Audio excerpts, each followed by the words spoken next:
Balak, the king of the Moabites, afraid of the approaching Israelites, hires Balaam, a local prophet, non-Jew. Go curse the Jews. They're a threat. So Balaam saddles his donkey to ride up to the place where he can look down upon the Israelites and curse them. But as he travels, something gets in the way. God has sent an angel with a sword to stand in the path. And while Balaam doesn't see it, the donkey does, and the donkey turns to the side. Balaam is incensed. He whips the donkey to get it back on the path. The donkey again swerves, trying to avoid the angel with the sword. Balaam again whips it. The donkey gives up, lays down in the middle of the road, and Balaam continues to strike it and whip it and beat it. And God opens the mouth of the donkey and says, Balaam, why aren't you seeing what I'm seeing? God has sent an angel to stand in our way, and you don't see it, and I do. God doesn't want you to do this. We're not looking really at two different beings here, Balaam and his donkey. We're looking at one being. We're looking at the intellect and the gut. We can convince ourselves that the path that we're on is the right path and we're doing something that's the right thing when in fact it's not. And we're not able to see it. And the only thing that communicates with us and tells us that what we're doing is wrong is our gut. So the question is, how far do each of us have to go before we listen to our gut, before we listen to the part of our character, the ethical part of us that is within our limbs, within our legs, even within our ass?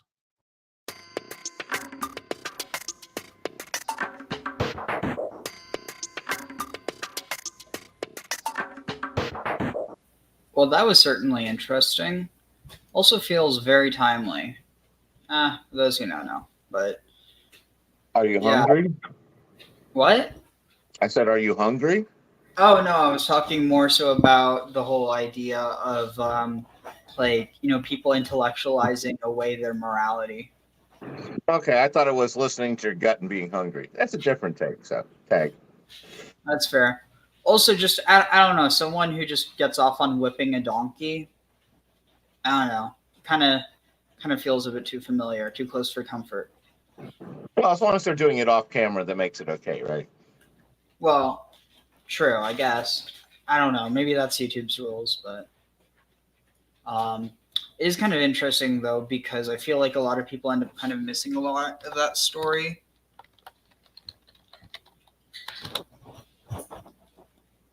Let's see. Wait, is it? Well, I'm not sure there's Bible stories. You can't say that about Many a lot of years people ago, missing the point. Tag. Fair. I'd been watching a documentary on either the first Christians or the early church, something to that effect.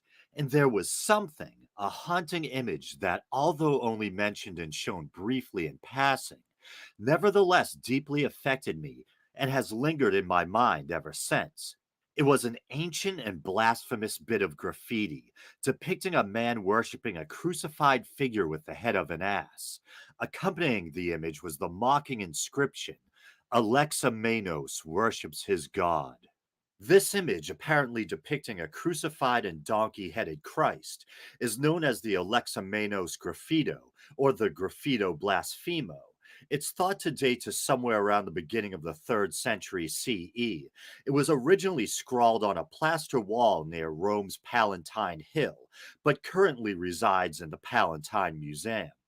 The ancient graffito was discovered in 1857 during the excavation of a building known as the Domus Galatiana.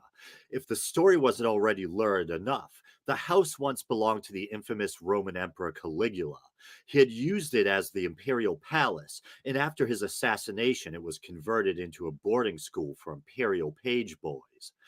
The street on which the Domus Galatiana resides had been walled off to give support to buildings above.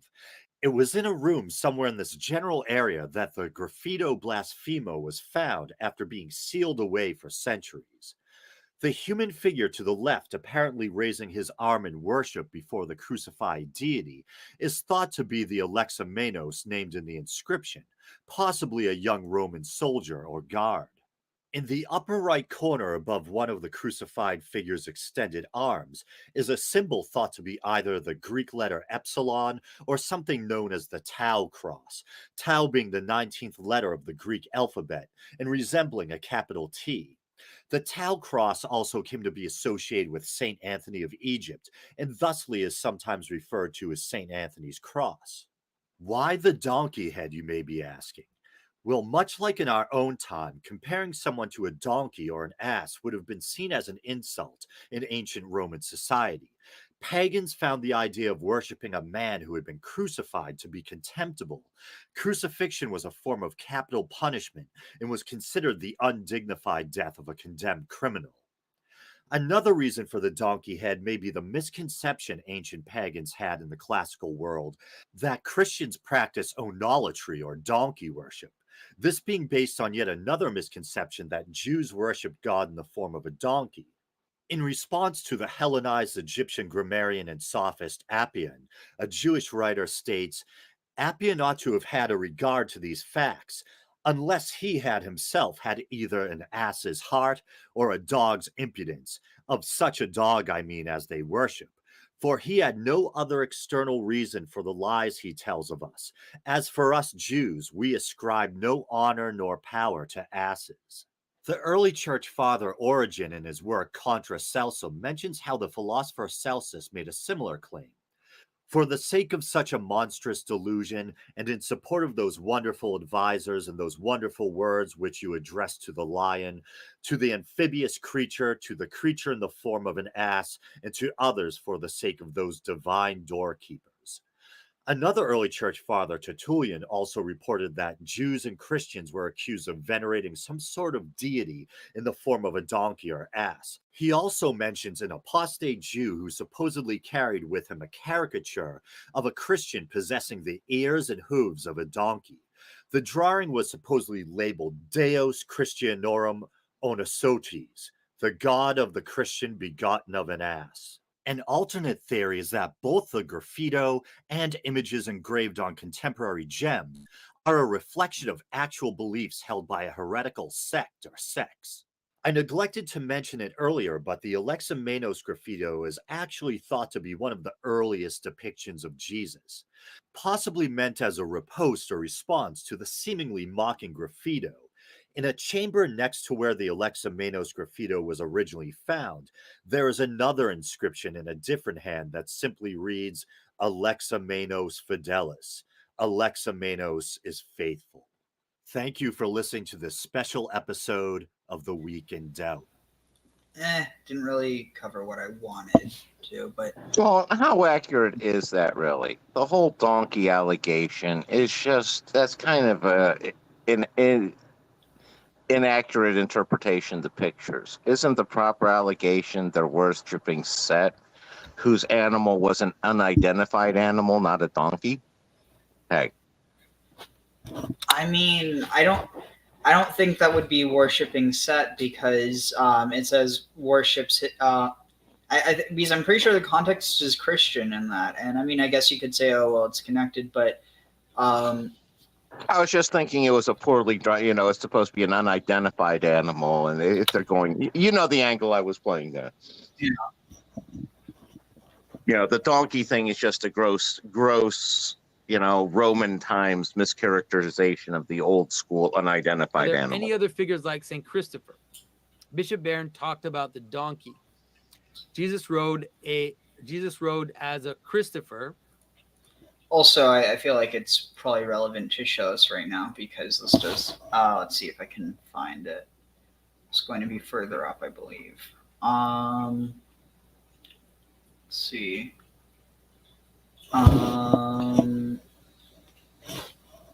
me see if I can find it. Okay.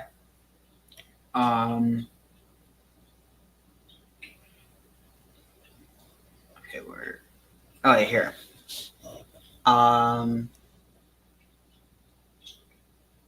Wait, what? Okay, that's strange. This translation has it as,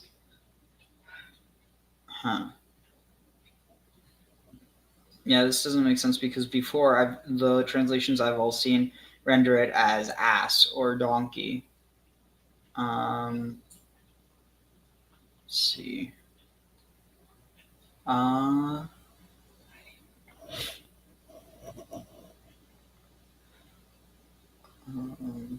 One moment.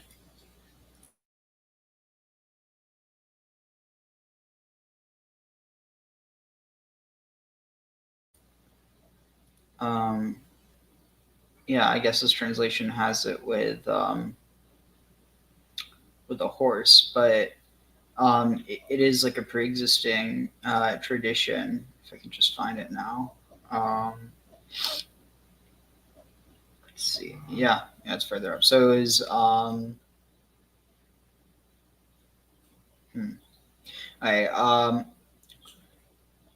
Bull El, father, and Lady Atarat of the sea, Atarat Zashra, answered, here, O Kujwa Amrar. One of the renderings I've seen is like the holy and blessed, or like holy and,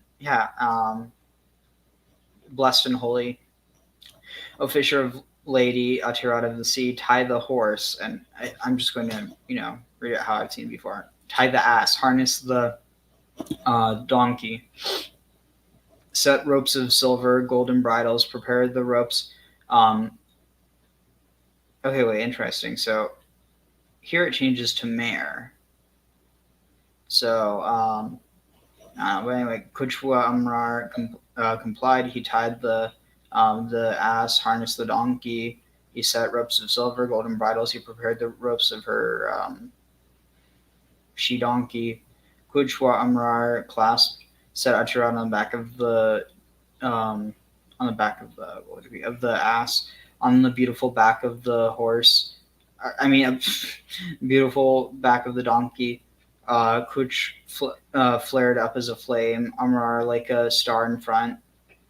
Behind came adolescent Anat, but Baal departed for the summit of Sapan.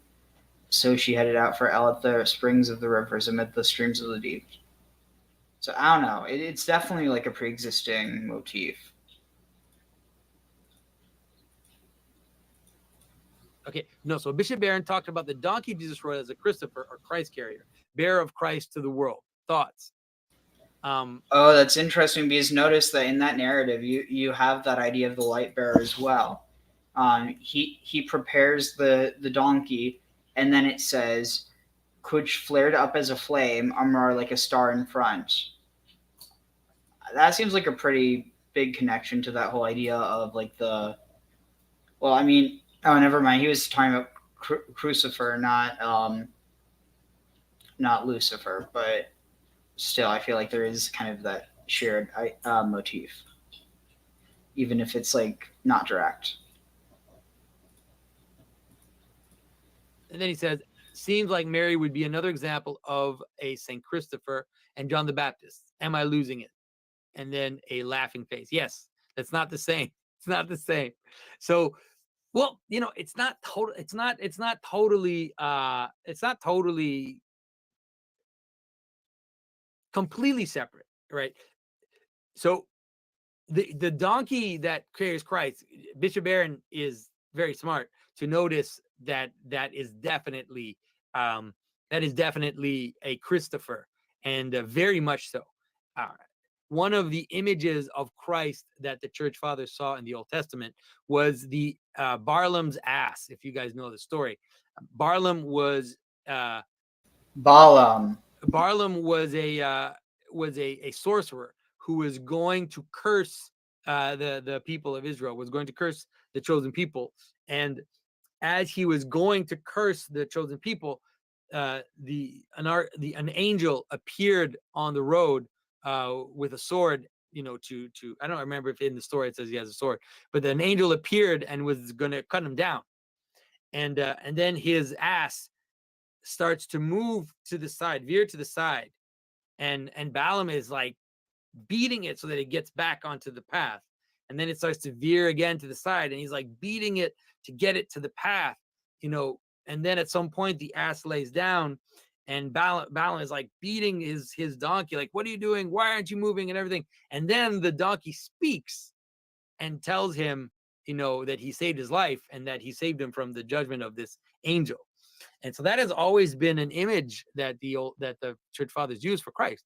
And so really is this notion, the possibility of the animal aspect to carry the logos. And so that ass is an extension of your body, right? Just like you ride your body, you can also extend that into a car or a horse or a donkey or whatever. Like, you extend your power to direct yourself with these. And so the ass becomes an image of that, and especially an image of that because the donkey is an impure animal as well. And so there's also this idea of the foreigner in the notion of the ass as well. Just like Christopher was a Canaanite, just like Christopher was a foreigner, the ass is also related to the foreigner. It'd be difficult to go into all the reasons why, but one of the reasons is that he's impure.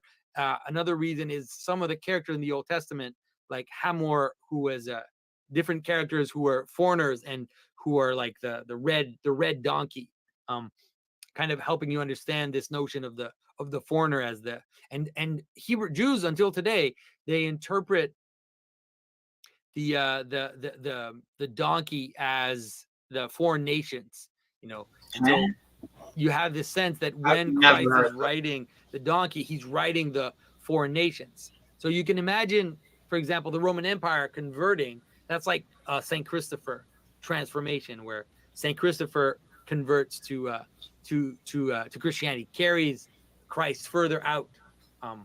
Where in terms of the Mother of God, it's different. It's similar in the sense that, in a way, the Mother of God represents this potentiality that receives the logos, but there's really a difference between the wild, like the animal, foreigner, prostitute, should do the other hand, left hand, warrior, like the foreigner, prostitute, donkey, impure, all that stuff, and then the pure, the notion of potentiality as this pure, untouched, virgin state, in which the logos finds the proper house. So you really have to separate those two, because they do end up being important in the West. That's why you really do have this. You have Mary, the Mother of God, and then you have Mary Magdalene. And so those two opposites represent two aspects of. And then you have Mariam, the Lady of the Sea, of the church, and two aspects of the incarnation. In the East, we don't have Mary Magdalene the way she is in the West, but we have St. Mary of Egypt. So Mary of Egypt is everything. She's a prostitute. She's a foreigner. Lives on the other side of the Jordan. She has all the elements about that wild aspect, which is then can also receive Christ and be tamed by Christ. So we have to be able to really differentiate the two. One we could call it the inner mystery of the pure heart, which receives the logos, which descends into it and manifests itself, and the other is the garments of skin, you could say, that can be transformed into garments of glory, something like that. Interesting. Now, am I supposed to attribute significance to it being a female donkey in relationship to the mysteries? What do you mean? Well, you know how the use of the female is for the creating the mysteries, right? I can point you to a YouTube channel if you have confusion. Oh God. Oh God. Actually, now that I think about it, I have heard someone suggest something like that. You do realize I was entirely joking. I was unaware of anybody actually saying that seriously. I was hoping nobody had. What's the rule of the internet? If you can imagine it, it exists. Oh yeah, I too often I find out that my jokes, somebody actually took them seriously before that. While donkeys are thought to be stubborn, they are actually highly intelligent creatures that can form tight bonds with humans. Donkeys are members of the horse family, although donkeys and horses represent two very different species. After domestication in Egypt and North Africa, where they were used for meat and milk, they evolved to become working beasts used to carry people or packages. They are slower than horses but are more sure-footed. Historians believe that the domestication of donkeys increased the mobility of pasture cultures in the ancient world. Equipped with a social and calming nature, donkeys get along well with other domesticated mammals and can also be excellent companions for people with physical or mental disabilities. Donkeys are often referred to as burros.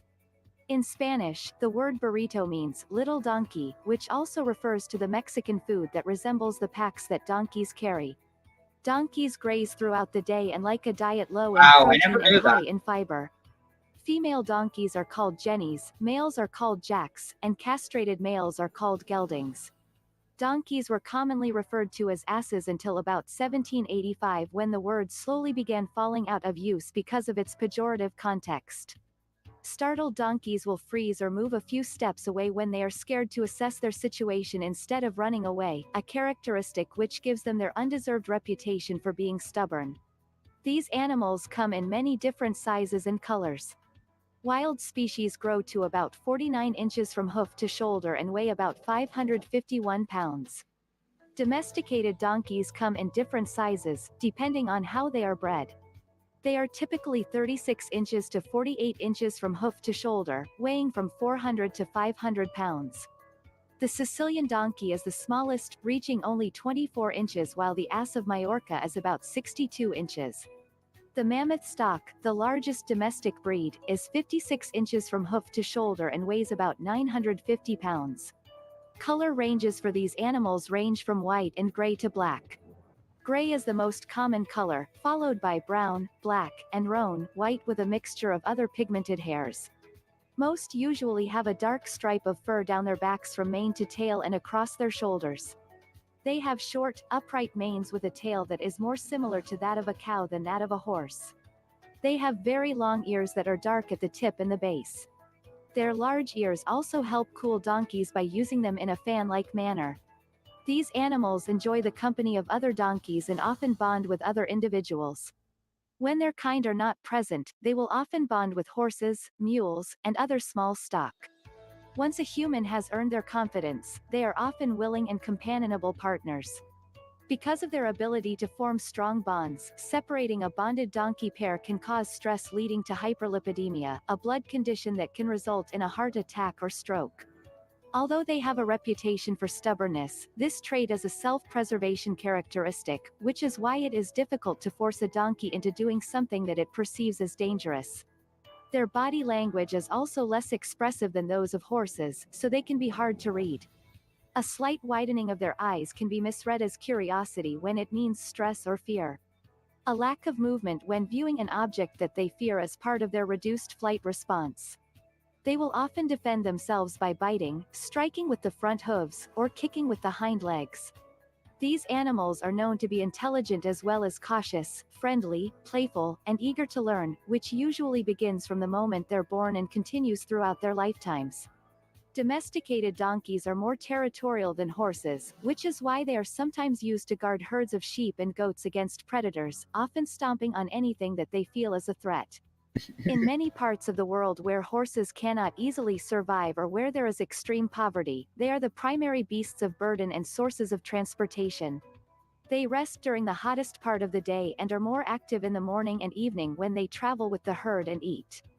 Domesticated donkeys are found all over the world in many different cultures, but if given their preference, they are best adapted for warm, dry areas, particularly marginal desert areas. This adaptation has provided them with hardy immune and digestive systems. Wild donkeys are usually solitary and do not form harems, with each adult establishing a home range. One jack may dominate breeding over a wide area. If a domesticated donkey becomes feral and can choose its home, it will look for a warm place to live. Wild donkeys live in deserts and savannas in northern Africa, the Arabian Peninsula, and the Middle East. These animals also live in Turkey, China, and in northern areas of Pakistan, India, Nepal, and Bhutan. Their loud calls, also known as a bray, and be heard over 3 kilometers and may act as a way for donkeys to keep in touch with each other in the wild. These animals are herbivores, meaning they eat no meat. They enjoy a variety of foods, including hay, oats, grains, and grasses, but they will also eat shrubs and desert plants in certain areas. Their large lips allow them to grab plants and pull them into their mouths where they rip it apart with large front teeth and grind it before swallowing. These voracious eaters can consume as much as 6,000 pounds of food each year. Their immense appetites can become a problem if they become feral and take over the food supply from local creatures.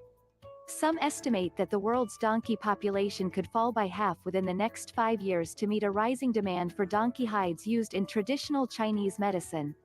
In 2006, the world had a donkey population of approximately 41 million. The worldwide number appears to continue to decrease even among domesticated donkeys, as some poachers have raided domestic herds in some areas to satisfy the need for donkeys to create the gelatin-based traditional medicine called EJIAO.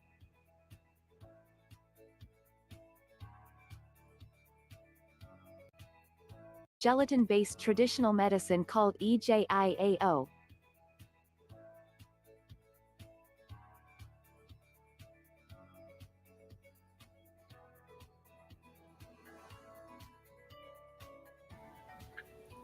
So yeah, I mean, it makes sense why it's seen as like a prophetic animal, because it's really fucking smart.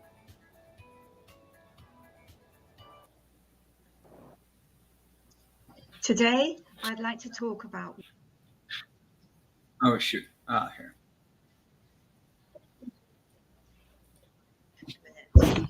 Today, I'd like to talk about where our modern day donkey came from, and I'm going to go through around 50 million years in around 5 minutes.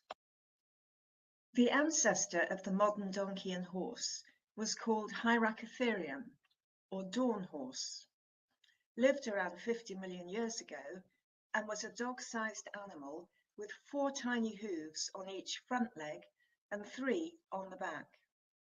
You can see the bones of the front lower limb on the right of your screen. According to the theory of evolution, all vertebrates, those animals with a backbone, are built to a common basic blueprint, from bats to whales, from cats to humans. Over the millennia, this is a very slow process, adaptations occur to make a species better able to survive in the environment in which it lives. All the bones in cream in this diagram are a variation on the theme of a 5-digit appendage. So the whale developed a very efficient flipper, perfectly designed to power him through the water, and man developed a highly dexterous hand, allowing for complex tasks such as writing. But what of the donkey?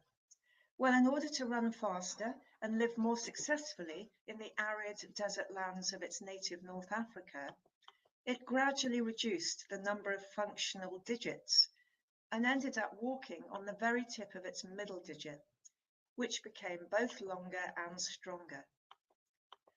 Today's donkey still has the remnants of its second and fourth digits, the very slender and now functionless splint bones lying on the back surface of the cannon bone.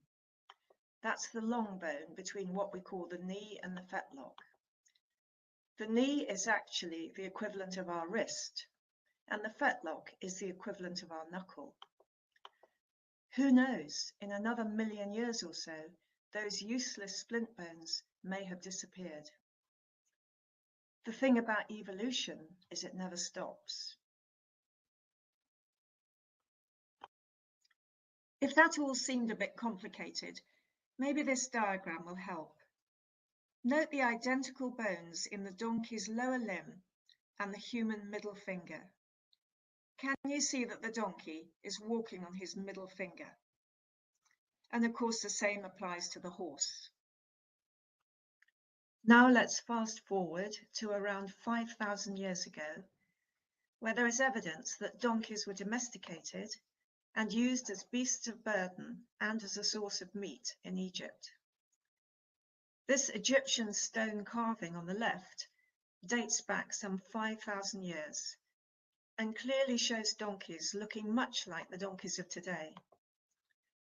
Donkey skeletons have been found with damaged backbones, indicating that they were carrying heavy loads.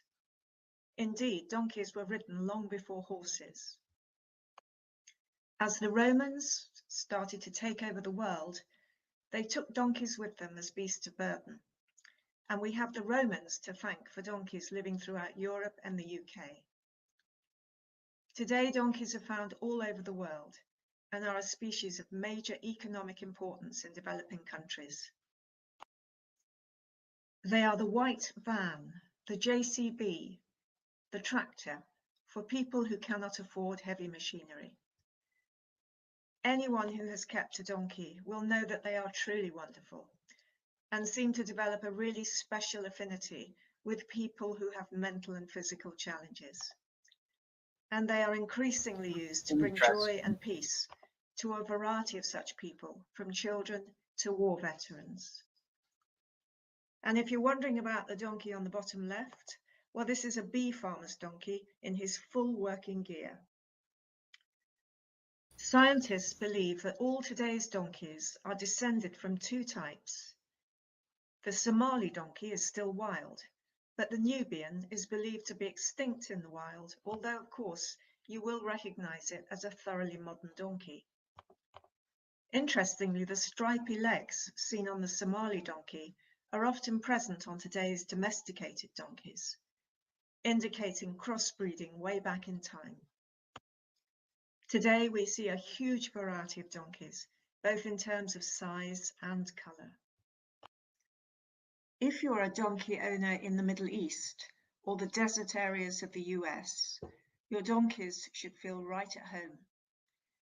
We have seen that they are descendants of donkeys from hot and arid areas of the world, and we know that they thrive in warm, dry weather.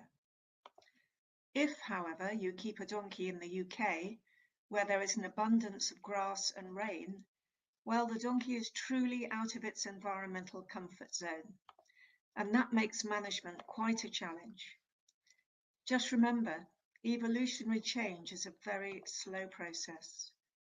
Donkeys, having only been in Northern Europe for around 2,000 years, are relative newcomers and have not had time to adapt to suit the cooler, wetter climate.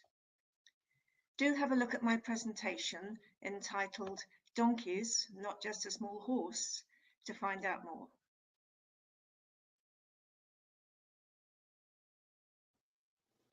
Interesting. One of the things that I find intriguing is, you can see donkeys are really smart because they manage to go around giving 4 middle fingers at the world and nobody gets upset at them. Tag. That's pretty funny. The other one is they clearly have a good lobbying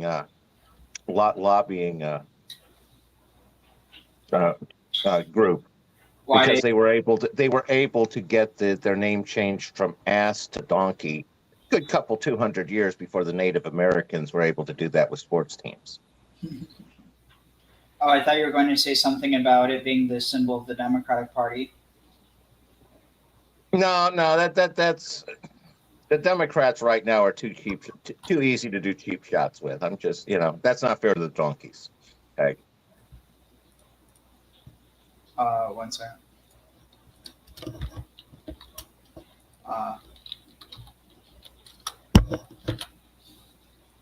Let's see. One of the connections between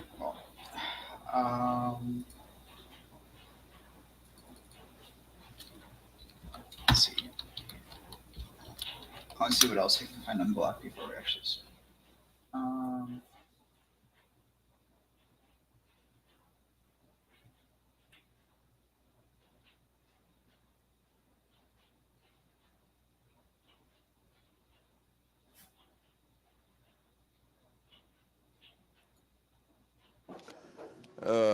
It's all part of the fun. Listen, the Barbanel, the great commentator, the Barbanel of Bereshit, he asks the following question. He actually asks one of the classic commentators. He led the Jews out of Spain in the time being the Inquisition. He was the Jewish leader. King Ferdinand and Ferdinand Isabella. So King Ferdinand, actually, he was the finance minister in Spain, and they offered him to stay in Spain with a minion of Jews. They were expelling everybody, and they offered Barbanel, Dan Yitzhak Barbanel. They offered him to stay in Spain with a minion of Jews. He declined the offer. He led the Jews out, and that was in 1492. And they found in Columbus's memoirs, they found that he said that when he got to the port to leave with the ships, Columbus, he said he was delayed at the port because there's so many ships full of Jews that were leaving also. And there is even speculation, there's speculation that he himself was Jewish, that Columbus was Jewish. There's speculation. Then again, Jews somehow are always trying to find out that somebody else was Jewish. Like you find out, Obama, I heard his grandfather was Jewish. We're not looking for what you go. We're not looking for but by Columbus, there are various indications. They claim that they found Hebrew. In his memoir, they found Hebrew writing, and the fact that he was leaving Spain in 1492 and going sailing to who knows where also is suspect. Whether or not it's true or not, is immaterial. But that was what he called. Okay, so we are on page. We're on Paragraph Base Pasuk Chaf Gimel. Does everybody have Chumash? Everybody who came in, you guys, all the new guys have Chumash. May provide them with Chumash. Chaf Base Chaf Gimel on page 860. So here we have the what do you call it? Page 860. So we're in the middle of Balaam and his donkey. Again, I ask to hold all questions and comments till the end, and then we'll try to so we get a handle on what's really going on here. So in Pasuk 23 again, third line from the top. The donkey sees the angel. The donkey veers off of the path. Bilam hits it. So he spoke yesterday about 3 places that the Torah reports that the donkey. So first he veered off in a wider area, then a narrow area, and then an area where he couldn't turn back at all. And then skip down to Pasuk 28. Now you notice, by the way, over here, who we're talking about? We're talking about a man who's the personification of evil, personification of bad, and yet he's giving these constant warnings. God is trying to help him to not go off. And according to there are certain sources say that besides the recorded warnings, there were 7 other warnings. That means we're talking about a man who's absolutely no good. Yet God is doing everything in his power to try to help the guy not to sin. Hold all the questions. He's trying to do everything in his power to help him not to sin. You see, God, the Christian idea of the devil with the pitchfork is waiting for us, and God's waiting for us to sin, and he's smiling up there saying, "Make my day," so they could put us in the toaster. That is not a Jewish idea. To the contrary, God wants us to do well. He doesn't want to say. You see, even a Russia like Balaam, that God is trying to stop it. Okay, now take a look at Pasuk 28, and we're going to stay on these for a while. Vayiftach Hashem es piha oson. 6 lines at the bottom. God opens the mouth of the donkey. Vatomer leBilam, the donkey says to Balaam, what did I do to you? What did I do that you hit me 3 times? What did I ever do to you? So the first thing we need to know here is the donkey talks. What would your reaction be if a donkey spoke? If here you are, you're what do you call it? You're right. Also, the donkey says to you, "Hey, why you hit me, bro? What did I ever do to you? And then what is Balaam's reaction? He starts talking to the donkey. And most people, if a donkey spoke to you, your reaction, can you imagine? You open your car breaks down, so you kick the tire of your car. So your car all of a sudden says to you, "Hey, what did you kick me for?" And then you just start talking to your car. Well, I told you not to break. Most people would, what do you call it? If your car started talking to you, and think, "Hey, something a little odd about this." Something here's not making sense. And Balaam just goes to conduct himself. Now, take a look at Rashi here. We're going to go for a little ride, gentlemen. Take a look at Rashi. You'll notice that when he says, why'd you hit me 3 times, which expression he uses shalosh regalim. What is shalosh regalim generally called? The 3 holidays we call it the shalosh regalim. Yet here it means 3 times. Now, if you take a look at Rashi, it's, where's the Rashi? It's the left column of Rashi. It's the left column, 5 lines. So if you find it, please show the person next to you. The left column says, Zesh shalosh regalim. You've hit me 3 times. Ramzalo, the donkey, was hinting to Balaam, Ata mivakesh lakor uma, you want to uproot a nation. Hachogeges shalosh regalim b'shana. You want to uproot a nation that celebrates 3 holidays in the course of the year. Obviously, he's saying to Balaam, the Jewish people have a certain merit. And the merit of the Jewish people is, there's a merit. Is that door open over there? They're fired door, there's noise coming from somewhere. Okay. The Jewish people have a certain merit. One of the merits of the Jewish people is that they celebrate 3 holidays a year. What's the obvious question? The 3 regalim. There's Rosh Hashanah, Yom Kippur. What's the obvious question? The merit of the Jewish people, they celebrate 3 holidays a year. What's the obvious question? Okay, but they're already got the commands. What do you call it? That they already received the Torah. What's the obvious question? If I asked you, well, what are the merits of the Jewish people? What's the first thing that will come to mind? We keep Shabbos. We don't eat non-kosher food. We don't kill people. We don't what do you call? We don't buy retail. We don't what do you call? Jewish people have a lot of merits. The Jewish people. Why? What's unique about the 3 holidays that's what the donkey calls to mind? By the way, when it says the donkey spoke, according to all commentaries, this was not an intelligent thinking donkey. This is, what's the thing? AI? Is that what it's called? Artificial intelligence. This is AI. This is the original AI. See, everything's in the Torah. Everything's in the Torah. This was not a what do you call it? This was not until God opened the mouth of the donkey and the words came out. I don't know, those of you who are not, I don't know if any of you are aware, back when I was a kid, they had a show on TV called Mr. Ed. Did you ever hear Mr. Ed, the talking horse? Yeah. Where do you think Hollywood got the idea of a talking horse? Why wasn't it a talking llama? Why isn't it? Why the talking lion? Where did they get the idea of a talking horse? You see, everything comes from, even the Wizard of Oz. Even the Wizard of Oz, by the way, where she splashes her with the water. I'm melting. The Gemara says that witchcraft is you can ward off witchcraft with water. That's what the Gemara says. How do you like that? So I assume that the Jewish writers of the Wizard of Oz, or any Jewish production people in production, were probably yeshiva guys who former yeshiva guys who went off, and they remember that one thing from yeshiva. They remembered something about witchcraft. It's a fun subject to remember. I'm assuming that's what happened. All these ideas. So here you got a talking donkey. So first of all, it's not an intelligence. That means it's the word of God coming through the mouth of the donkey. So the answer is like this. Let's stay with. We're gonna go for a little bit of a ride. Remember, we said that Balaam had 3 negative traits. He had a begrudging eye, and which is the jealousy. He's out of control physically. And what was the third one? He's out of control physically, and he's got this tremendous desire for honor. He's not satisfied with what he has. So in the Mishnah in Pirkei Avos, it says that there are the 3 negative traits which are the seat of all negative behavior, which are kina, taiva, and kavod, right? There's jealousy, there's the pursuit of physical pleasure, and there's the pursuit of honor. Now, if you look at these 3 traits, jealousy, the pursuit of physical pleasure, the pursuit of honor, let's say you carried them to their worst possible extension. Jealousy, the original jealousy in history led to what? Murder. Cain killed Hevel. And by the way, the word Cain is related to the Cain, yeah. It's also related to the Hebrew word kinyan, which is acquisition. When are you jealous of somebody? You're jealous of their acquisitions, whether physical acquisitions or talent acquisitions, whatever somebody else possesses.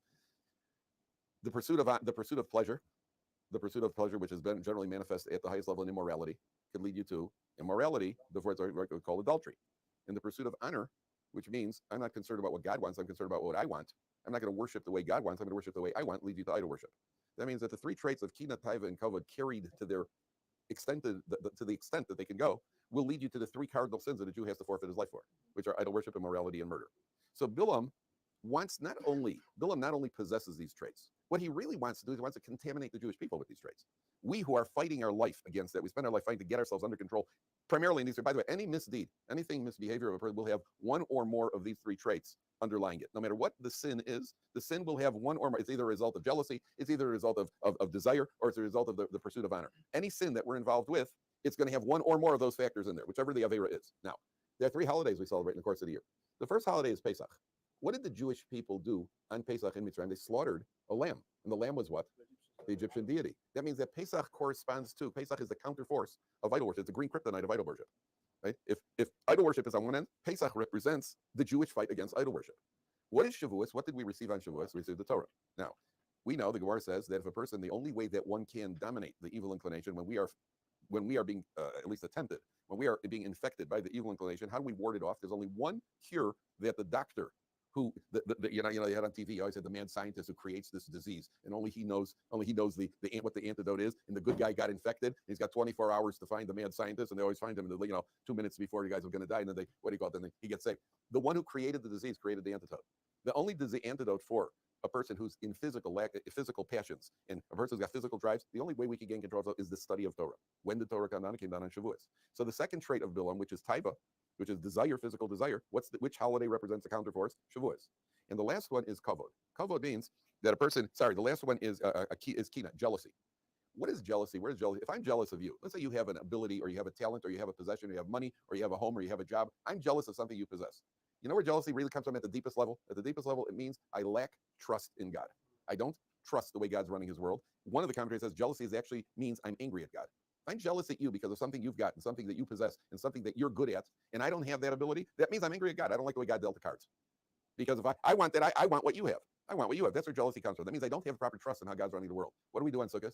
You go out to the sukkah, you build a flimsy roof out of schach, and you have to sleep in the sukkah, which represents that we put our trust in God, that God's protecting us. So the counterforce to jealousy, which at the worst level is lack of trust in God, that's where it's coming from. What's the counterforce? Is sukkahs. So what the donkey is really saying, what God is saying through the donkey, is saying to Balaam, it's not going to work. It's not going to work. You want to infect the Jewish people with the diseases called kina, taiva, and kavod, which you yourself are suffering from, and we'll see how badly he's suffering from it in a minute. The Jewish people have the three holidays. They celebrate the three holidays. It's not going to work. So give up the fight right now. Number one. Number two, other commentaries say, on the holidays, what did the Jewish people do on the three regalim? They all converged. All the men went to Yerushalayim. Nowadays, they go to Uman, right? But back well, that's only on Rosh Hashanah. But back in the day, what happens today in Uman, that happened every holiday where the men went up to Yerushalayim. They celebrated in Yerushalayim on the holidays. They had to bring sacrifices, on and so forth. Well, who did you leave out by the borders? And the children. The borders were completely unprotected. Yet God promises in the Torah that you'll go up three holidays and your enemies will not invade you. That's what it says. So what's the message is to Balaam? You're trying to hurt the Jewish people. You're trying to hurt the Jews. You want to go curse them and hurt the Jewish people. It's not going to work. They celebrate the three holidays, meaning the same way that they're protected during the three holidays, they're going to be protected from you. It's not going to work. Okay? So what does Balaam do? So then Balaam, that's what the donkey says to Balaam. So Balaam, instead of being shocked and saying, whoa, the donkey's talking, what does Balaam do? The donkey says, why'd you hit me? 3 times. 4 lines from the bottom. So Balaam just carries on the conversation. Because you mocked me by not being cooperative. If I had a sword in my hand, I would have killed you. I'd kill you right now on the spot. So at this point, the guys who are with him, the high officials, they're all trying to stifle a laugh. Now, here, this clown, this guy's going to curse an entire nation, but to kill his donkey, he needs a sword. He can't just curse the donkey. And just give the donkey a gift. Like, what do you got to? You need a what do you got? So there are commentaries that say that at a deeper level, the reason he didn't curse the donkey is because to go curse, you only get one shot. You only got one bullet in your gun, and he didn't want to waste it on the donkey. He needed it for the Jewish people, so he needed a sword for the donkey. Whatever the case is. So look what the donkey says. He says, "I'd kill you." Now here comes. Get ready, gentlemen. But Tomer Hasan el Bilam. The donkey said to Balaam, "Hello, I'm your donkey that you've ridden on your entire life. Have I ever done this before? Have I ever been uncooperative before?" No, you're right. My bad. You're right. I apologize. Now, the Gemara says, one second, we got a few things we got to get through here. The Gemara says that there was a whole conversation here. Balaam's riding a donkey. So the high official said to Balaam, "How come you don't have a horse? Horse is much more respectful, much more honorable." He says, I left it at home.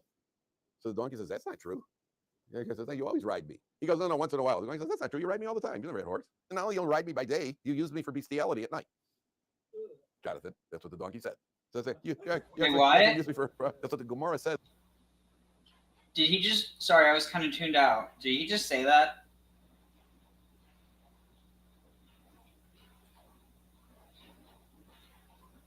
You there, Graham? Yeah, I think so. That's kind of what I heard.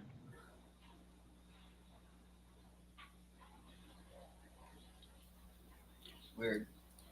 As the donkey said to Balaam, right? That there was a whole conversation here.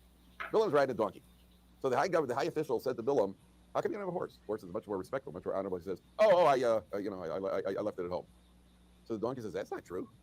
Yeah, he says, "No, you always ride me." He goes, "No, once in a while." The donkey says, "That's not true. You ride me all the time. You never had a horse. And not only you don't ride me by day, you use me for bestiality at night." Jonathan, that's what the donkey said. So you actually use me for, that's what the Gemara says the donkey said to Balaam. And Balaam just says, "Oh, yeah, well, I guess." I guess. Right? He doesn't say anything. And even in the plain conversation, he just says, "Did I ever do this before?" No, you're right. So there are 2 things here. First of all, why would Balaam commit bestiality? This is the first thing. Obviously, somewhat out of control. Honorable says, I left it. You're right. I apologize. Now, the Gemara says, one second, we got a few things we got to get through here. The Gemara says that there was a whole conversation here. Balaam's riding a donkey. So the high official said to Balaam, "How come you don't have a horse? Horse is much more respectful, much more honorable." He says, I left it at home. So the donkey says, "That's not true." Yeah, he says, "No, you always ride me." He goes, "No, once in a while." The donkey says, "That's not true. You ride me all the time. You never had a horse. And not only you don't ride me by day, you use me for bestiality at night." Jonathan. That's what the donkey said. So you actually used me for. That's what the Gemara says. The donkey said to Balaam, and Balaam just said, "Oh yeah, well, yeah, I guess, I guess." Right? He doesn't say anything, and even in the plain conversation, he just says, "Did I ever do this before?" No, you're right. So there are two things here. First of all, why would Balaam commit bestiality? This is the first thing. Obviously, it's somewhat out of control. Maybe he was trying to access the mystery. I'm sorry. I can't. Like, ugh. Yeah, maybe he was just trying to have some fun when he got a little drunk too. It's all about the same, right? Okay. No, there's a big difference.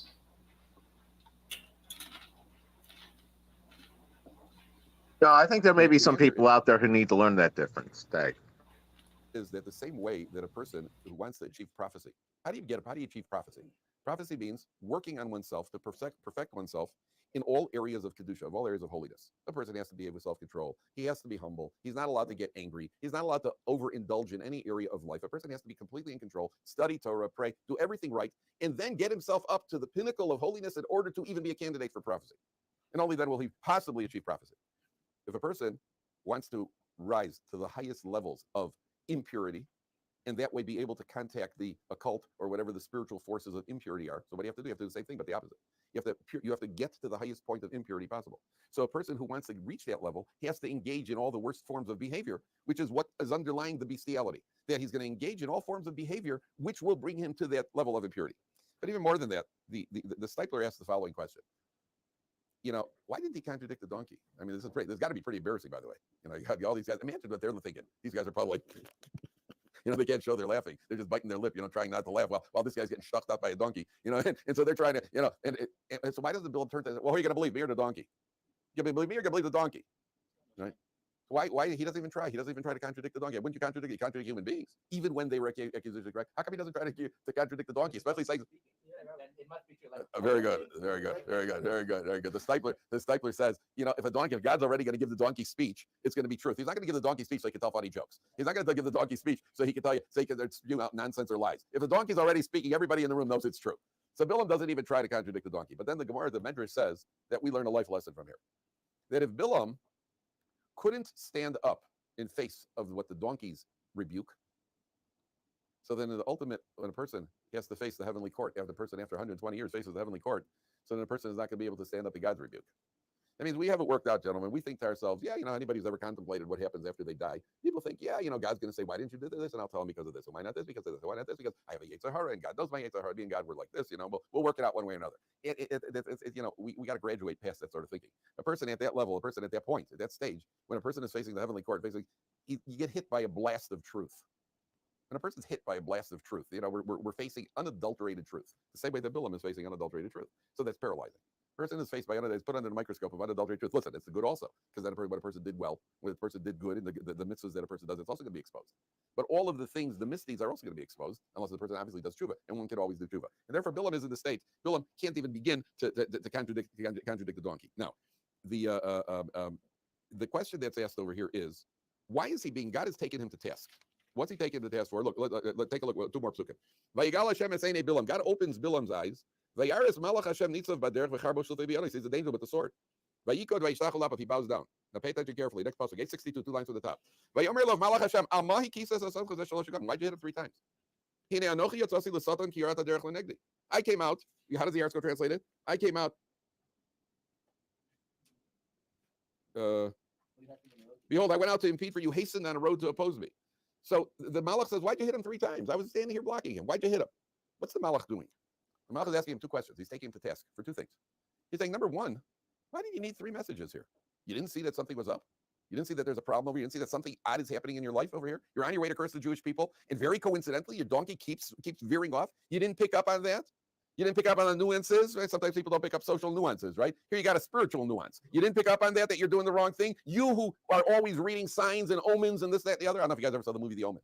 You ever see the movie The Omen? Oh, I had nightmares for weeks. Oh, that was creepy. Right? Yeah. You don't remember that? Oh, Damien! Yeah, I had that ringing in my ears. Even The Exorcist wasn't as bad. Well, that movie, that guy, that nurse, she got me, boy. I got good. Oh, terrible. So the what do you call it?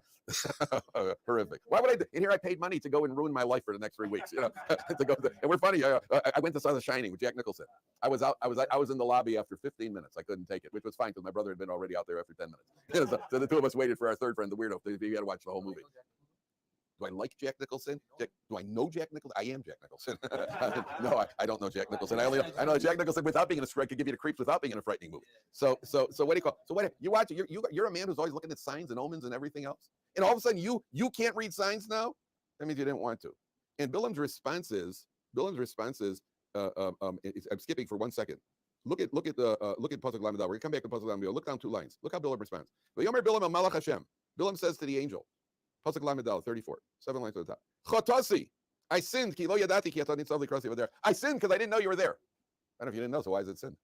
If you didn't know the angel was there, why is it considered sinning? The answer is you should have known. There are a lot of things in life where a person tries to plead ignorance. It's like you walk into the house and I open up the freezer, and there's a pan full of brownies. So I eat some. My wife says, "Oh, that was for the kiddush, the Shabbos." Because I didn't know. Oh, you didn't know, huh? I see. He didn't think to ask either. Right? You didn't know. You didn't want to know. I told you. My wife says to me, hey, I was in the kitchen. I got Friday morning. Wife says, hey, last night there were 2 fresh blueberry pies in the refrigerator. This morning there's only 1. How'd such a thing happen? I said, well, there was a blackout. The lights were out. I didn't see the second one. The what do you call it? Yeah. Oh, you didn't know. Also, you just indulged without knowing. You're supposed to know. It's like if you see a burger on the table, you see a hamburger sitting here on the table, and you pick it up and you first eat it.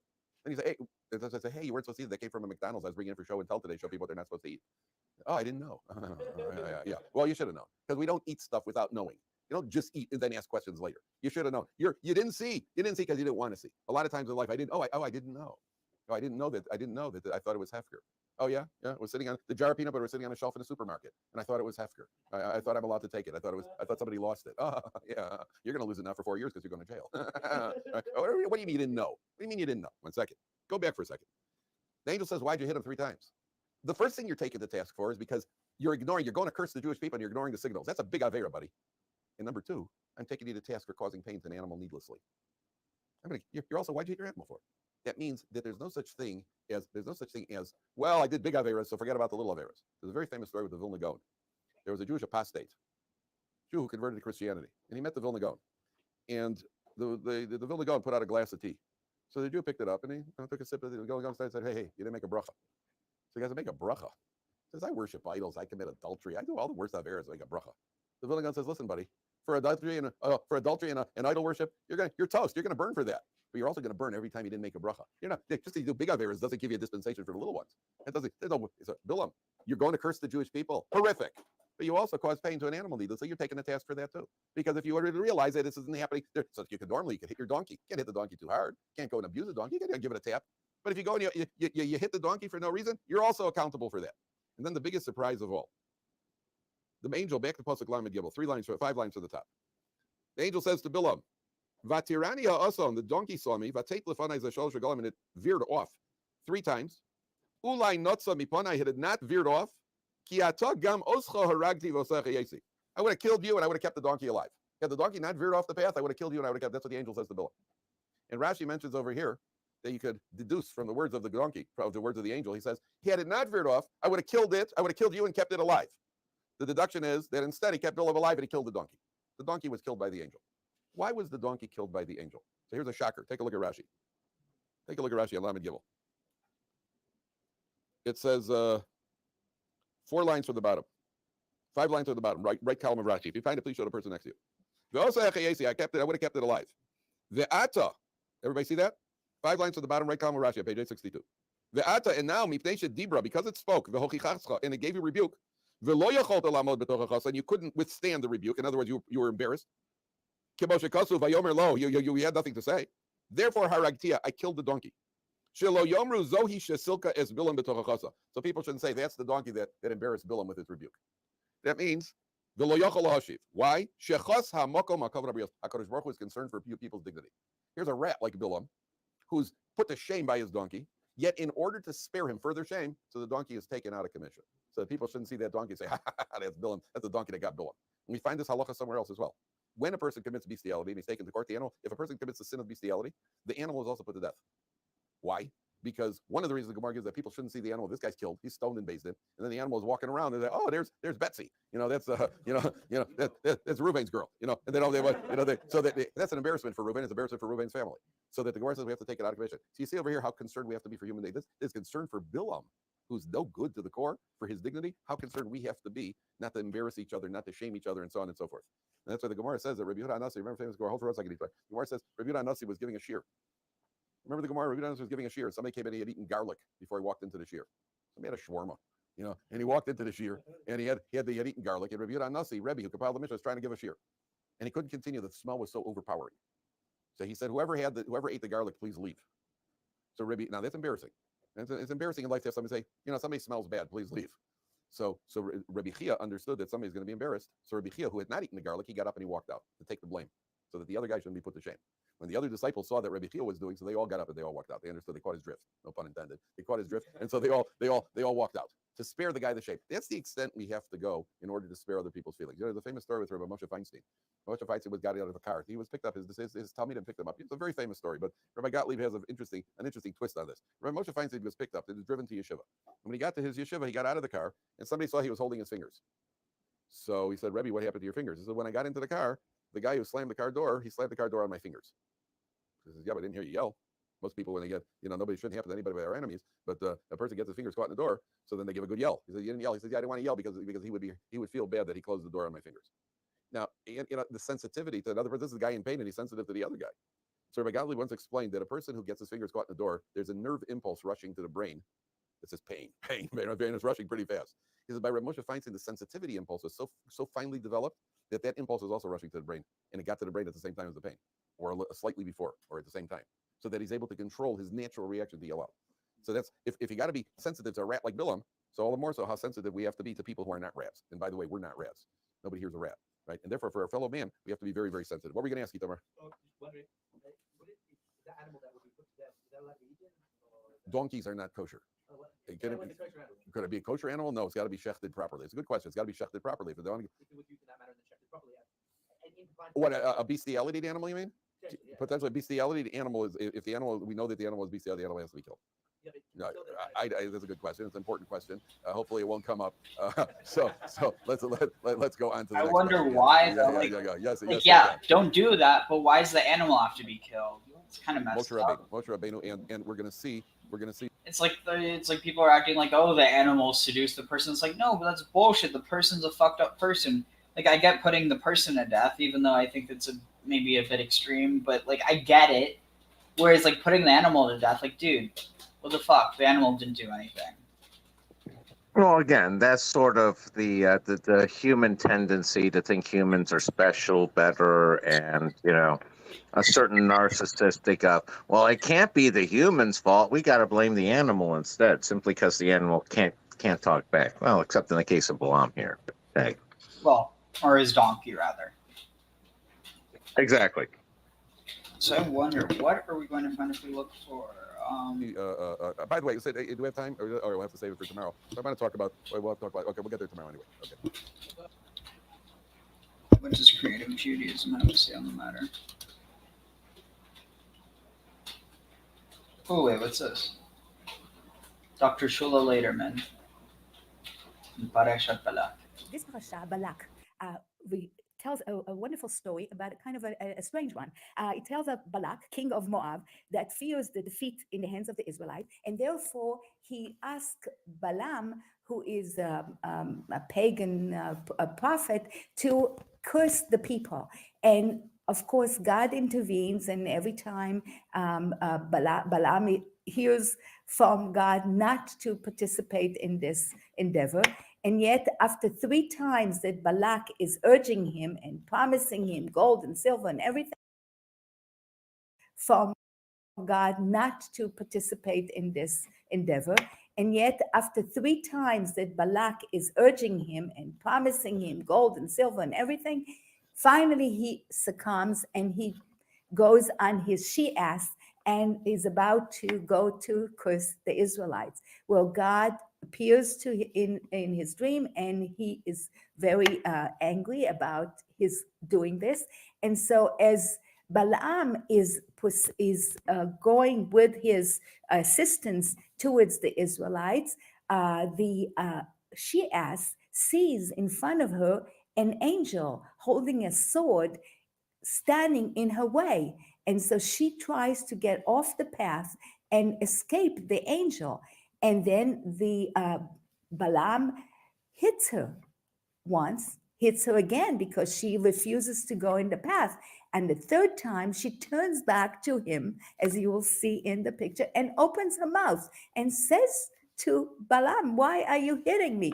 And then Balaam sees the angel and realizes just before she went down with him on the ground, he saw the angel and he realized that God is talking to him in this way. Now, what's the purpose of this? Why should she talk, and why is Balaam not seeing it and she is the one to see it before him?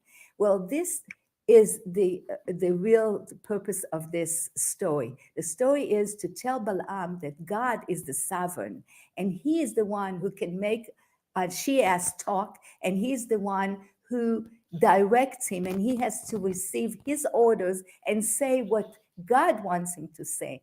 And therefore, once he understands that, when he goes about with Balak, the king, up on the hill to curse the people, he ends up blessing them in the very famous blessing of saying, "How fair are your tents, O Jacob, you dwelling, O Israel," and declaring no harm is in sight for Jacob, no vow in view of for Israel. The Lord their God is with them. And this is the story that you see in the picture where the Shias is turned to Balaam talking to him.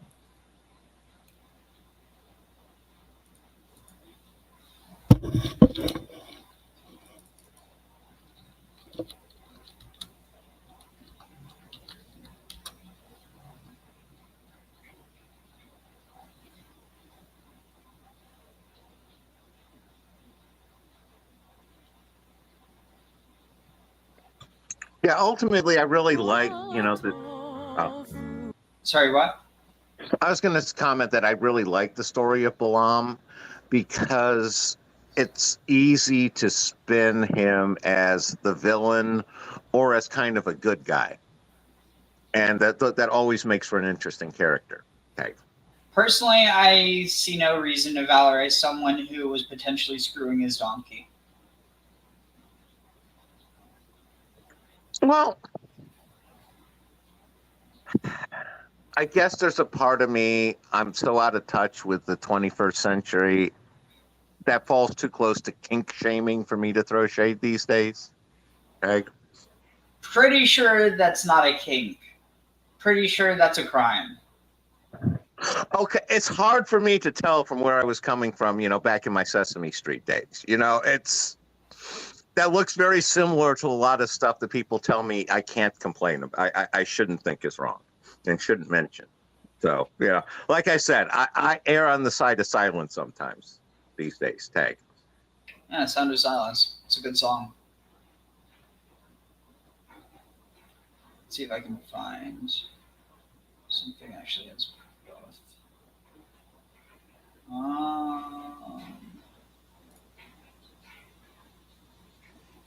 Our congregation is very musical, and we like to have people singing along with the prayers as soon as possible. And the first prayer we're going to learn is the Ma Tovu. The word Ma means what or how, and in this case it means how. The word Tovu means goodly. Ohaleka is are your tents. No, this guy doesn't know what he's talking. If you say Ohaleka, you don't know what you're saying. Wah, wah. Hi there, let's learn some tefillah. Now we're going to learn Matovu. Matovu comes from the Torah in the book of Bamidbar, and it describes how beautiful the tents of the Israelites looked as they wandered through the wilderness. One of my favorite tunes is by Rick Recht, and it goes like this. Yana nai nai nai nai nai, yana nai nai nai nai nai, yana nai nai nai nai nai, yai nai nai nai, yana nai nai nai nai nai, yana nai nai nai nai nai, yana nai nai nai nai nai, yai nai nai nai. Ma tovu Ohalecha Yaakov, Mishkenotecha Yisrael, Va'ani berov chastecha, avo vetecha, eshtachaveh El heichal kodshecha beiratecha.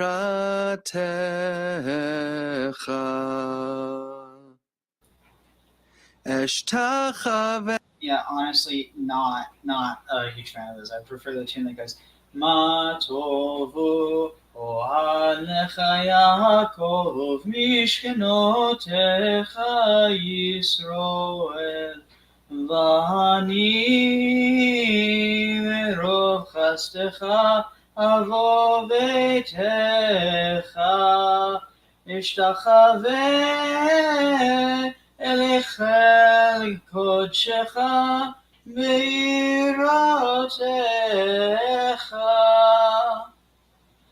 I don't know, which one do you prefer? I mean, maybe I don't know how my voice actually compares to his, but in terms of the tune, I like your tune better. yeah, It flows better. Yeah, you can dance to it. I give it an 86.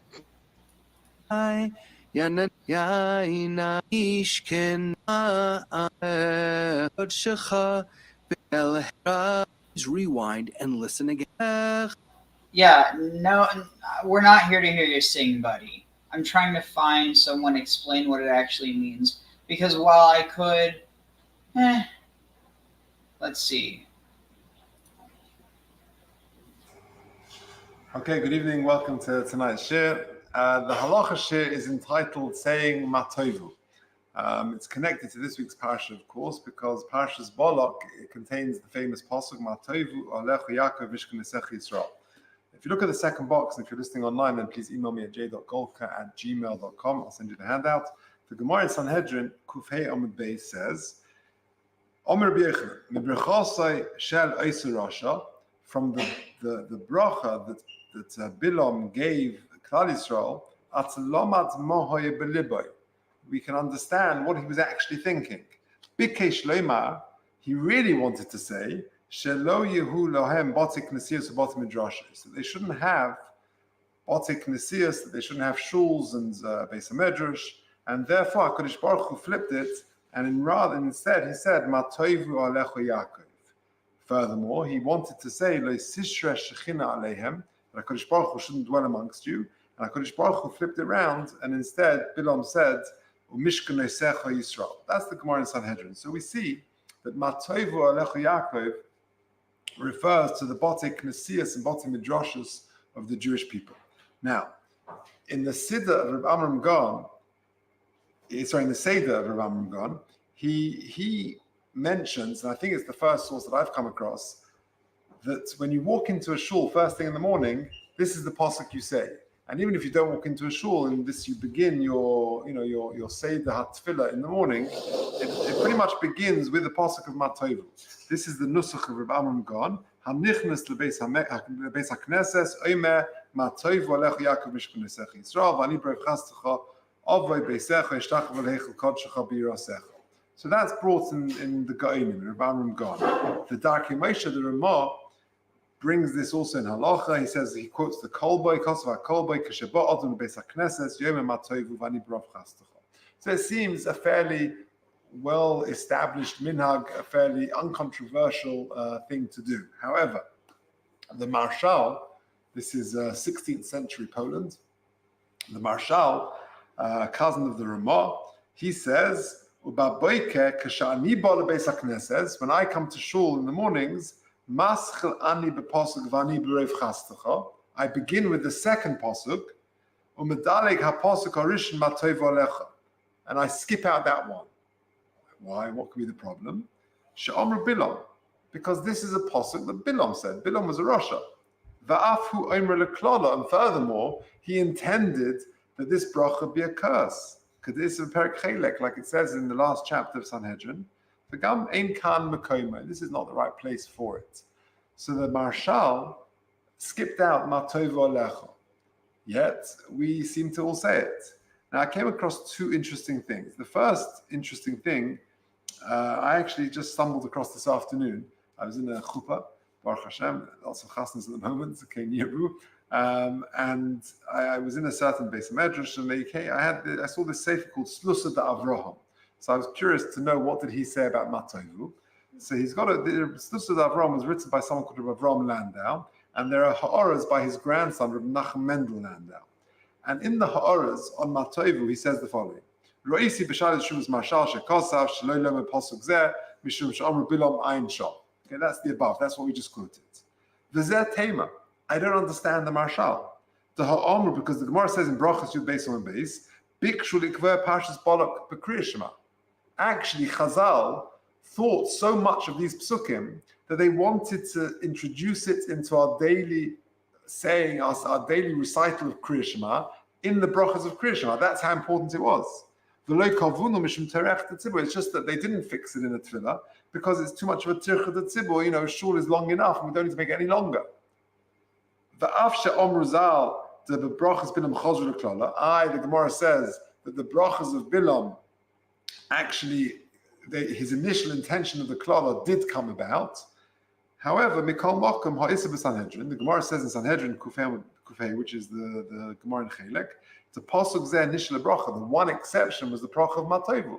So says this Pirush in the Tzilusa da Avraham, I don't understand the Marshal's objection. Number one, that Chazal themselves wanted to introduce this as in our tefillah. They only did it because of Tirchat Tzibur. And second of all, all of them, actually the klolas did come about, apart from Matovu, saying even though the intention was a klal, it never actually came about. Furthermore, there's a pirush on the Siddur of the Yavit. The Yavit is a very famous Siddur, and he also, in this pirush called Eight Erez, this is the next box in paragraph 4, he quotes the Shuvas of the Marshal, and he says he's medaling the pasuk Rishon Matovu Lechel Binom, etc. Ach b'cholach Siddur shelefanenu issa. At the end of the day, if you look in all the Siddurim, and this is written, this is on the Siddur of the Yavit. The Yavit is some time ago, 150 years ago, whatever. But if you look in your Art Scroll Siddur or any other Siddurim that we've got plenty here, they all have them in there. As you walk into shul, they quote Matovu. So it's become widespread, accepted practice that Klal Yisrael say Matovu in the morning. Furthermore, he carries on with the Siddur Yavit Hanitzos Mechodosh Mevayer. He explains. Interestingly, the next pasuk that we say, Vani bechastecha, he says, Vani bechastecha is keneged Avraham, shenikra ish hachesed. So that refers, Vani bechastecha refers to Avraham Avinu.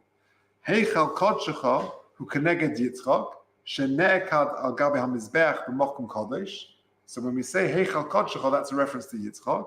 B'yirosecha is that's keneged Yaakov she'oma manoira hamokum hazeh. So it's a beautiful thing. As you're walking into shul and you're saying the pasuk of Vani b'chastecha, you're referring to the others, Avraham, Yitzchak, and Yaakov. Now, most Siddurim will list Matovu and Vani b'chastecha, and actually they'll say there are 5 psukim that we say. However, some Siddurim set out 10 psukim, and that corresponds to the number in the minyan, and that's a good way of sort of counting the people. You shouldn't count individuals. So you say the 10 psukim as you come into shul, you've got a minyan. If you've got 10 people, you sort of count off the people by way of the psukim. And some say that there are actually 13 psukim. Now that corresponds to the 13 bowings in the Beis Hamikdash. There's a Mishnah in Shkolim. That's the bottom box on the page. The Mishnah in Shkolim says, there were 13 bowings in the Beis Hamikdash. Where exactly would they bow? There are 13 sha'arim. There were 13 gates, entrances, and each time you would go through these one of these sha'arim, you would actually bow down. And therefore, as we come into shul, there are 13 psukim, according to some sidurim, which correspond to the 13 bowings in the Beis Hamikdash. Now, just as a postscript, there's a very nice paragraph in the Kitzur Shulchan Aruch. If you look at the top of the next page, the Kitzur says, when he's talking about the Seder Hayom and coming to shul, he says, mitzvah lorutz k'shahilech Beis HaKnesses. There is a mitzvah to run to shul. Oile Beis HaMedrash, oile sham mitzvahs, will run to mitzvahs. V'lochein, afilu b'Shabbos mutzah lorutz l'dvar mitzvah. On Shabbos, even though we've discussed it, I think last week, exercise on Shabbos, you shouldn't be running on Shabbos. Okay, that was last week. But for a Dvar Mitzvah, even on Shabbos would be permitted. Aval, b'seich Beis HaKnesses, u'v'seich Beis HaMedrash also loretz. It's not appropriate to be running inside a shul or a Beis HaMedrash. U'v'boy lifnei HaPesach, and when you come to the entrance of the shul, yishohem ma'at, you should just wait a moment. Shelo yichneis b'pesach pitoim. Don't sort of barge in. Don't just burst into a shul. You're walking into a holy place. And one person should be a little bit more sort of introspective as he walks into shul, a little bit more, a bit of awe, AWE. It's as if you're asking permission to come in. And then you come in. And you walk in as if you're walking into a palace, coming into a king. So there should be a certain trepidation. And I mention that because, when we left the shuls just before COVID, it seems like a lifetime ago, and we went through that very strange period in recent, it wasn't that long ago, and we said goodbye to the shuls, it was a very strange experience, sort of not being allowed into the shuls, and then sort of, coming back weeks, months, whatever it was later, and beginning to appreciate what a shul is and how there should be a certain reverence as we walk into a shul. And therefore, saying these psukim and Matovu and the other psukim certainly enhances that feeling. So, saying Matovu is based on a pasuk in this week's Sedra. The Gemara says in Sanhedrin that it's a reference to the Botik Nesias and the Botik Midrashes. And therefore, Rav Amram Gaon is the first source that I came across that brings this, that when you come into a shul, you say Matovu Alechu Yaakov. There was opposition to it. The Marshal says it's inappropriate to say it. Balaam said it. It was meant as a klala. However, the defense is there. And like I said, in the comments of the Tzdusa Avram, Menachem Mendel Landau, the grandson of the author, he says that I don't really understand that because after all, Chazal wanted to introduce this parsha on a daily, the daily tefillahs of Klal Yisrael. They just didn't because of Tircha de Tzibura. And furthermore, the pasuk of Matova of all the psukim was the one that never actually transformed into a klala. So he doesn't really understand the objection of the Marshal, and so too the Pirush in the Siddur of the Yavitz, he says this is common practice because at the end of the day, even though he intended for a klala, it is a very, very beautiful bracha, and that seems to be the mainstream practice in Klal Yisrael to say Matova as we enter a shul. And whether you say a total of 5 psukim or 10 psukim or 13 psukim, there are different practices. But certainly it enhances, like the Kitzur says, our feeling of reverence as we walk into a shul, understanding this is, Manoira HaMokum Hazeh.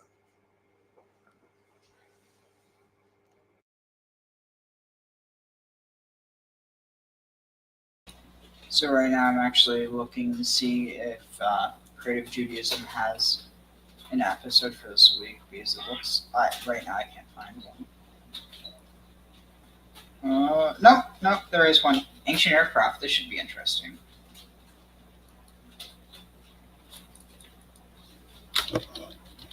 Are those like Jewish vimanas?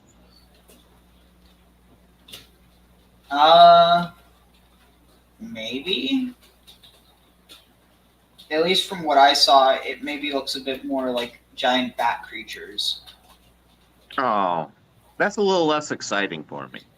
Hi, that's a little more Fallout. That's a little more Fallout 76. Hi, I'm David Taub. Funny. Actually, I don't know what this is, in all honesty.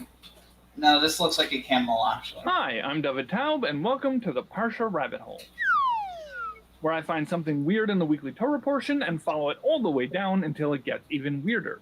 This week's rabbit hole eventually gets us to hot air balloons and ancient lunar colonies. No one knows where, when, or how man first landed on the moon. I do. But as always, we have to get there. This week's episode is dedicated to my daughter in honor of her birthday, which is next week. I actually had to pay myself $180 for that dedication, but it was well worth it for the opportunity to support something I care about in honor of someone that I love. So if you'd like to dedicate an upcoming episode of the Parshah Rabbit Hole and help me to keep on digging, go to creativejudaism.com/donate. All right, let's get started. This week's Torah portion, Parshas Balak, tells us the story of how the Moabite king Balak hired a non-Jewish prophet named Balaam to curse the Jews. And it didn't work because God didn't want it to, and Balaam is instead compelled to bless the Jews, and then he goes home. And in the Parsha, that seems to be the end of his story. And then it moves on to an episode in which the Moabites and the Midianites entice the Jews into doing some really bad stuff. But a little bit later on in Parshas Matos, we hear about a war that God commanded the Jews to wage in response to this event. And there, Balaam is mentioned as having instigated that event and is counted among the enemies that the Jews fought.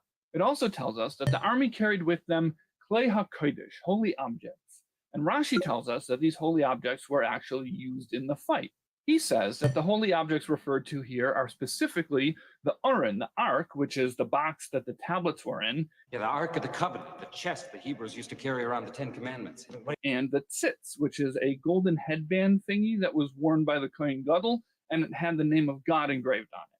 Now, Rashi doesn't tell us how the Ark came into play, but he does tell us how the tzitz did. Based on a midrash, he says that Balaam was with the kings of Midian, and he used his sorcery to make them fly through the air, and he flew along with them. But when the Jews showed them the tzitz with the name of Hashem engraved upon it, they all fell to the ground.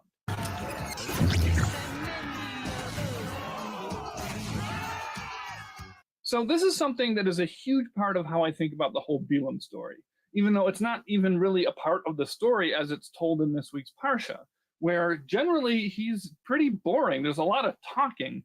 He's asked to curse, and then he doesn't curse, and then he blesses, and he doesn't really do much dramatic, epic stuff. And then eventually he's forced by God to say some really nice stuff, and then he just goes away.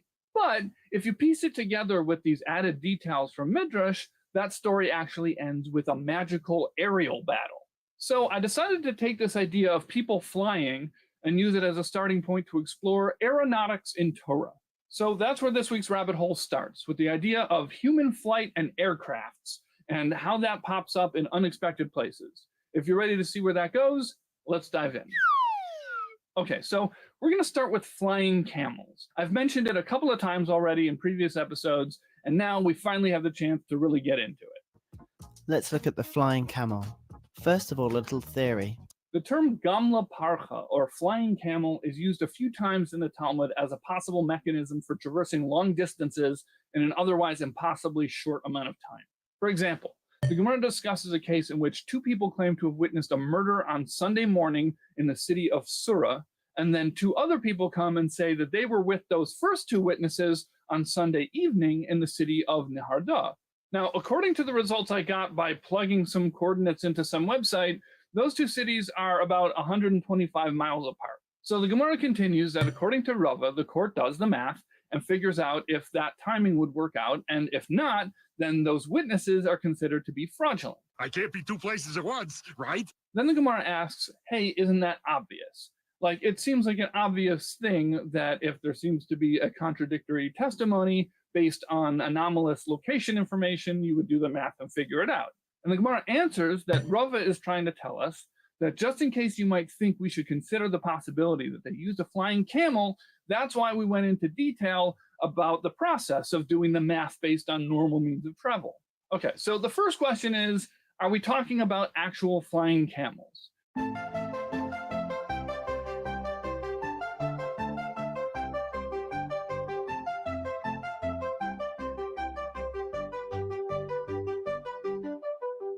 Rashi says flying camels means a particular type of camel that's extremely fast, like a bird that flies. So it seems like the word flying is being used figuratively. I did see some places that reference sources where flying camels seem to be mentioned in a literal sense, but I couldn't track down the original sources for that.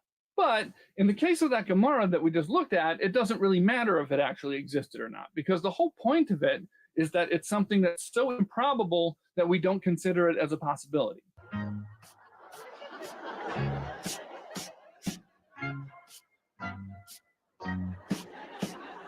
But there's another Gemara that looks at the flying camels a little bit differently. It's discussing a case where someone found a get, a Jewish divorce document, in the city of Surah, signed by some guy, Anan Bar Chia, and it was notarized, so to speak, as having been signed in that city in Surah. Now, the Gemara doesn't explain this, but it seems like the guy, Anan Bar Chia, claims this isn't his. And if not, and he didn't intend to divorce his wife, then finding a divorce document would end up being a huge headache for him, because now he and his wife aren't married anymore, and now they have to deal with that whole mess. What the Gemara does say is that the court searched for any other Anan Bar Chia, and they found one, but there were witnesses that said that the second Anan Bar Chia was in the city of Neharda on the day that that divorce document was signed in Surah. So Rava says he doesn't have to worry about it. We can assume that it might be the other Anan Bar Chia, and that he traveled from one city to the other so fast using one of three methods. The first is the flying camel. The second is kfitza, which is some sort of miraculous way to shorten long distances. I've used the word teleportation for this in a previous rabbit hole. And the last option, the other so fast using one of three methods. The first is the flying camel. The second is kfitza, which is some sort of miraculous way to shorten long distances. I've used the word teleportation for this in a previous rabbit hole. And the last option is that he sent a messenger and did it remotely. Whatever the method, it adds some doubt and makes this document not apply to Anan Bar Chia, and the whole thing, I guess, just goes away. So first of all, I like that list: flying camel, teleportation, or messenger. But what's relevant here is that in this case, the flying camel is considered a real possibility, not just a theoretical possibility that's discounted because of its improbability. Pinchas talks about this, but they don't address whether or not the flying camels are real. Their problem is why Rava seems to think it's probable enough to consider in one case, but not in another. So the answer that they propose is that in the case of the get, the divorce document, this second guy, the second Anan Bar Chia, is trying to sabotage some other guy's marriage. So he'd be motivated to use a flying camel. But in the murder witness's case, they only make their own testimony less believable if they used a flying camel. So therefore, we don't think that they would have been motivated to do that. So a couple of things about this. First of all, this idea that the second Anan Bar Chia is purposely trying to mess with this other guy's marriage. I don't know if he's just taking advantage of the fact that he has the same name as some other guy, and he just found out, he looked in the yellow pages, he's like, I bet I could sign documents in this guy's name. Or maybe it just so happens that he actually hates the first Anan Bar Chia. Whatever it is, it's funny that he's using the fact that they have the same name to go sign documents in his name. And then the other thing that's funny about it is that he'd be so excited about messing up this guy's marriage with fraudulent paperwork that he would employ the use of a supernatural ungulate. But also the whole logic of this is interesting to me, that if someone has a plan to hurt someone else, then they'll pull out all the stops. But I have a problem with the part about the murder witnesses. So yeah, giving a testimony with anomalous location information messes up your story. So why complicate things by flying around on a flying camel and making your story sound made up? But that logic only works if you're planning on witnessing a murder, which would be weird. But if you're just having a crazy night out, hopping around from city to city on your private flying camel, and towards the end of the night you happen to witness a murder, then there's nothing you can do about it. Nobody plans their days based on what would sound most believable in a testimony. 5 minutes ahead of schedule. Right on schedule. I didn't see anybody mention or answer this question. If you have any ideas, please put it in the comments. Okay, now moving past the flying camels to another instance of flying in Gemara. In a couple of different places, the Gemara references a weird idea when talking about Doeg, who was an advisor to Shaul HaMelech, or King Saul, and was an antagonist to David HaMelech, King David. But in Midrash and Gemara, we get a lot more detail about how he was originally a great Torah scholar. And one of the things that's mentioned about him is that he knew 300 halachic rulings about a migdal hapareach ba'avir, a tower that flies in the air. Now, the whole point of that example in both places that it's mentioned is to be impressive, because it's such an extremely strange or obscure thing to know so many laws about. But the Gemara doesn't explain what it is. What's a flying tower? Rashi offers a few possibilities. One is that it's the letter Lamed that kind of has a tower poking up out of the top that makes it taller than all the other letters. And then what the Gemara means is that Doeg could learn hundreds of laws just from the shape of that one letter. Excuse me, this is...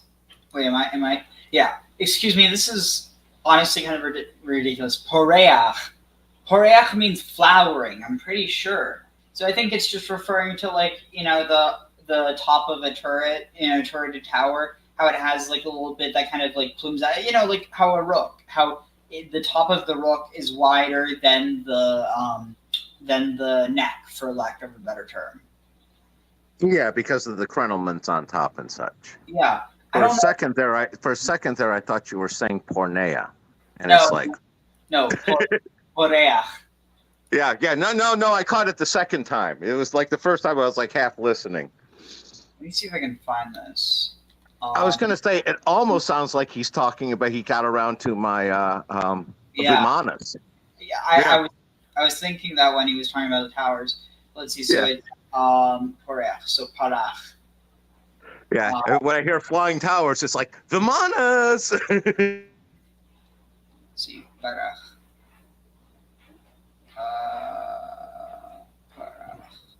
While you're looking that up, the other thoughts I had is, you know, in all of the traditions, you got the Barak from Islam that kind of fits in there with a flying animal. And I'm surprised he didn't mention Ezekiel. Ezekiel had, you know, he had a, you know, spaceship from God he got to fly around in. Hey. Yeah. So here, so Barach means bud, sprout, or shoot. Flourish. Let's see, is there any other contexts?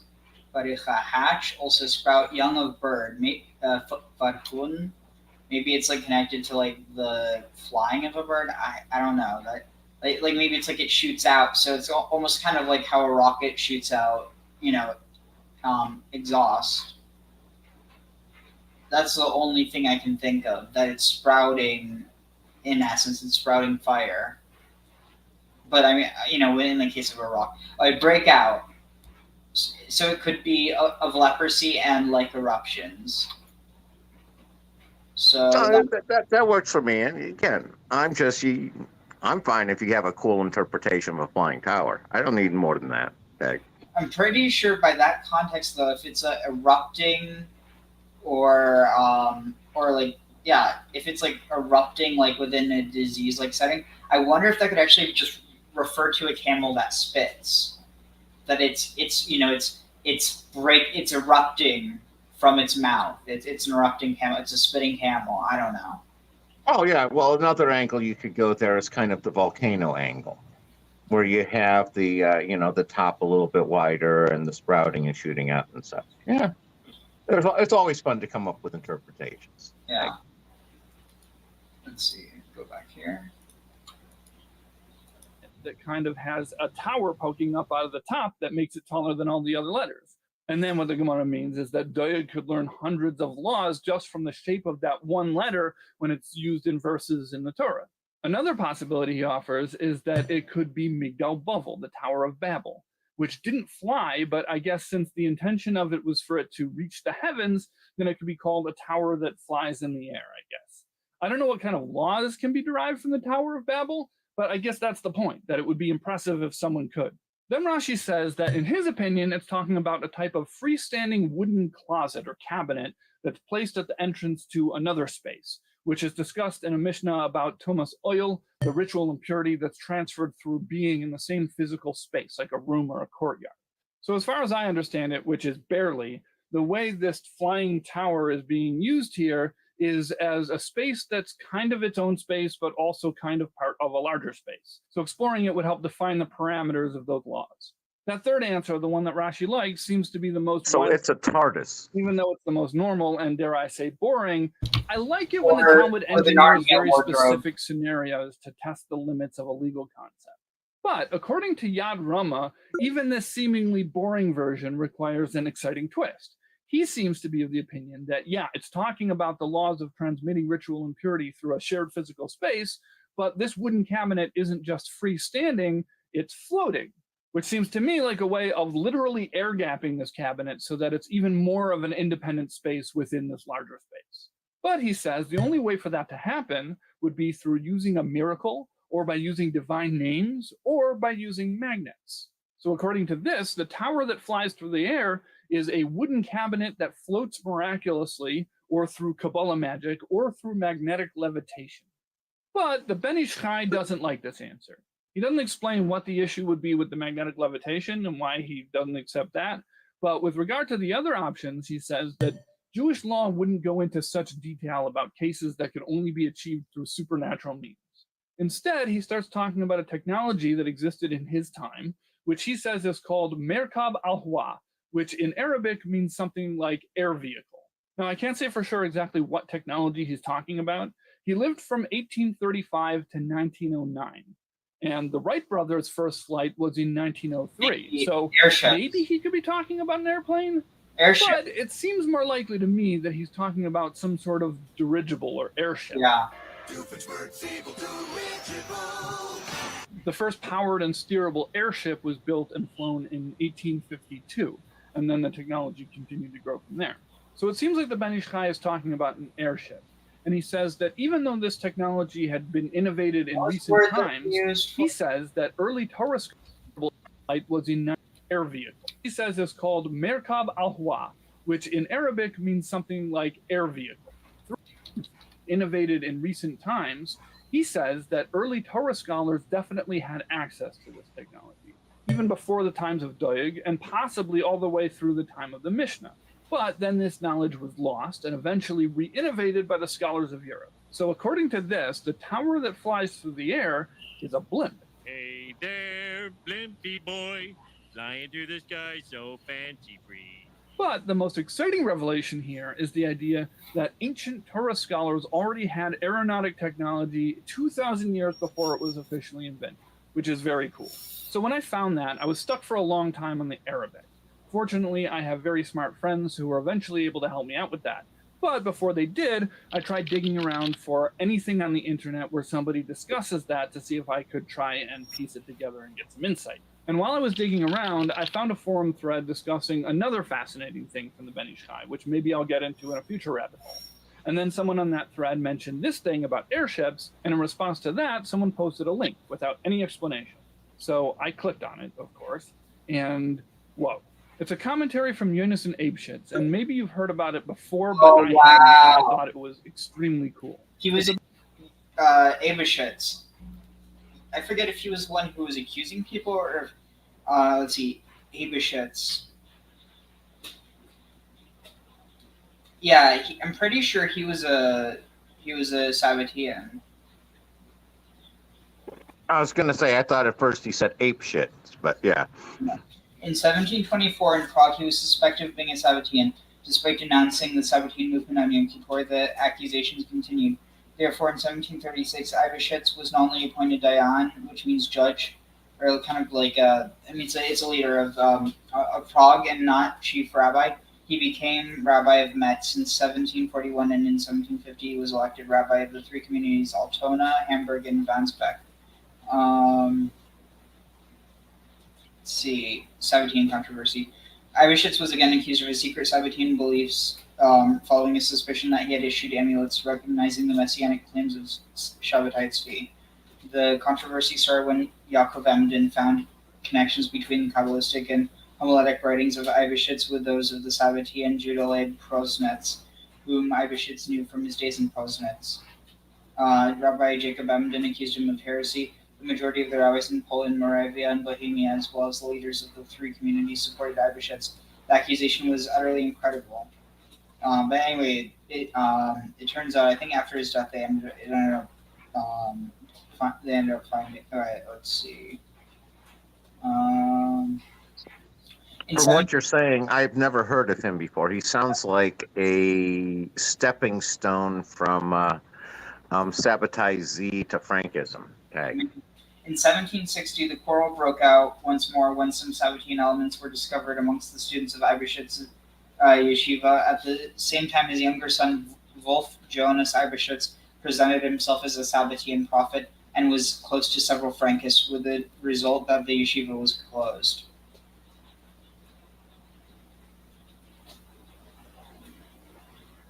Oh, this is interesting. According to the words of Joseph Franz Molitor, according to the words of Joseph Franz Molitor, who was the grandson of Rabbi Eibeshitz, Baron Thomas von Schoenfeld, an apostate Jew who inherited his grandfather's collection of Sabbatean Kabbalistic works, he eventually left the Sabbatean movement and founded a Masonic lodge called the Asiatic Brethren, one of the 4 Illuminati lodges in Vienna. After his uncle's death on August 10th, 1791, he was offered the leadership of the Frankist movement, which he refused. Katz disputes this claim, however, saying Schoenfeld was a member of the Dobruschka family of Burro-Num and was in no way related, either by blood or marriage, to Eibeshitz. According to Gershom Scholem, the ideology of the Asiatic brother and mixed Kabbalistic and Sabbatean ideas jumbled together with Christian theosophic doctrines. Some of Eibeschitz's descendants are the Yiddish novelist and Holocaust survivor. I don't know why it says but Yisrael Yehoshua Eibeshitz, the prolific author and Holocaust survivor, and noted researcher 1916 to 2019, Chava Rosenfarb, 1923 to 2011, Chaim Kreiswith, 1918 to 2001 of Antwerp, Belgium, and Shmuel Vosner, 1913 to 2015, a prominent Haredi rabbi and Posek, decider of Jewish law who lived in Bnei Brak, Israel. His granddaughter was the Breslau poet and intellectual Lucy Domeyer, born Esther God. Interesting. No, very interesting. I was, like I said, totally unaware of the character. That seems like this is very much part of the path from Sabbateanism into Frankism. And from what they're saying, he very well may not have been Sabbatean, but at the very least, he was tolerant and not opposed to those ideas being discussed in his community. Okay. Yeah, at the very least, he was surrounded by them. And didn't sit there and speak out against them too much. Yep. I mean, apparently he did. It's just a matter of was it more of kind of for show? Well, that's why I appended too much to what I said about him speaking out against it. You know, you can make waves towards it and not be too vehement. Tag. So, vehement or Vimana? It was also lighter than air, sky chariot. Funny. Yeah, no, it's a little slurring, but yeah, absolutely. Tower of Babel, which was built several generations after the flood. In Chumash, it doesn't say exactly what their plan was, just that they wanted to make a name for themselves to protect them from being scattered all over the face of the earth. According to Jonas and Eibeshitz, their goal was to get above the rain clouds so that they would be safe if God ever chose to flood the earth again. Then he starts talking about flying machines, and he says that the nature of wind is to blow upward. So presumably a flying apparatus should just get carried up higher and higher. But he says the air gets very thick and heavy up there and pushes the flying machine back down to earth. Ernie, I don't feel too good. Whee! Now, I just want to note that this was written sometime in the early 1700s, so there were no actual flying machines yet. So this is all theoretical for him. Anyways, he goes on and says that if you could get a flying machine above this thick air, then it would be possible to go higher and higher until it even reached the moon. And he says that there are books that have been written about how to construct a ship like this. If anybody has any ideas which books this might be, please put it in the comments. Then he explains that this is what the people who built the Migdal Bavel, the Tower of Babel, were trying to do. They wanted to establish a moon colony where they'd be safe from any future floods. But how do they get past that thick air? And that's what the tower was for, to get them higher than the thick, heavy air, and then from there they could launch a ship to fly to the moon and colonize it. So, yeah, very cool. Ancient spaceships and moon colonies. Why don't you swear on the Bible that you walked on the moon? Technically, maybe even prehistoric spaceships and moon colonies. So that's very, very exciting to me. Okay, so there's one more thing about the topic of flying that I actually discovered years ago, and it's one of my favorite things in Hasidus, or Jewish mysticism. It's from the Alter Rebbe, the first Rebbe of Chabad, and he's addressing the idea that humanity has gotten progressively more knowledgeable throughout time, as is clearly evident from all the secular knowledge, the math and science and stuff that has been developed throughout history that the generations before it was invented couldn't understand. And the conclusion one could draw from this is that if you go back through time, people are more and more foolish, or at least ignorant. And he says that that conclusion is completely wrong. Yes, it's true, he says, that the scholars of the world have gained a lot of knowledge compared to those who preceded them, but that doesn't mean that ancient people were foolish. In fact, they were actually even more knowledgeable, just in different things, because all of the knowledge of current smart people is focused on the physical world, like military technology. And he gives two examples. Eish Meslat Kachas, which is a term borrowed from verses in Torah, but here it seems like it's talking about some sort of advancement in artillery or explosives. Maybe it's grenades or something. I'm not sure. This really isn't my thing. Military history, I have no idea. I know nothing about it. If any of you out there are military history buffs and think you might know what that means, please let us know in the comments. Anyways, then he gives a second example, Svina Pairachas Ba'avir, a ship that flies in the air. Now, the Alter Rebbe passed away in 1812, so this is before airships. But hot air balloons were developed in the 1700s, and I looked it up, and they were indeed used for military applications during that time. So it seems like the ship that flies through the air here is a hot air balloon. The next part of the race, announced the referee, is balloons to the moon. So the Alter Rebbe is mentioning this as an example of advanced modern technology that shows that the scientists of the time had a great understanding of the physical world and how to manipulate it. But he continues, the earlier generations had an understanding of how the world worked spiritually. And the example he gives is the magicians of Egypt, who were the scholars of Egypt. And they knew how to turn a stick into a snake. And he gives another example of Balaam, who knew how to perform magic and use incantations. And this, he says, not even the greatest modern scholar can do. So what I love about this is, first of all, it addresses something that has always bothered me. I find that people often talk about ancient people as if they were naive or ignorant, and that bugs me because it doesn't make any sense. We have the same brains. And sometimes people try to make it sound a little bit better and say, oh, it's not their fault. They may have had the capacity to understand it, but we needed to accumulate knowledge and build one idea on top of another first before we could get to all of the new things that were developed and invented. But that doesn't work for me because there are some ideas that seem like they really don't need to build on previous things. It's just a flash that someone had one day. Like, why did it take until the 17th century for people to figure out that, hey, maybe we should actually try to control science experiments? Maybe that'd be a good idea. So the reason why I like this answer is because it does something that Chassidus does in a lot of places. It splits the whole thing into two and says, yeah, we've been getting smarter in one way, but less smart in another way.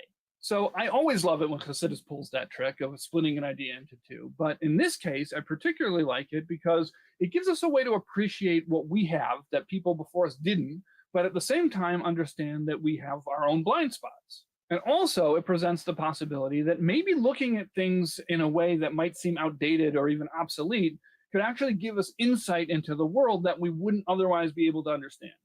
All right, that's it. That's the rabbit hole. As always, questions, things I missed, put it in the comments. Thank you for following me down the rabbit hole. Feel free to use our complimentary airship to get back up to the surface. Wait, what? Well, that was a quick airship.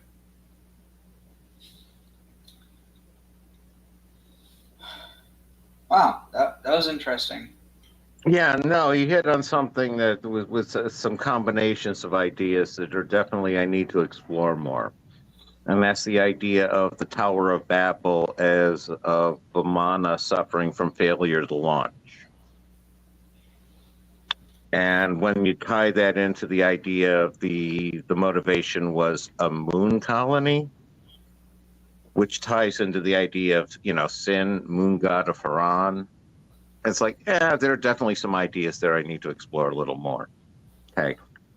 Always glad to be able to introduce you, even if it's not directly, to something. Let's see. So,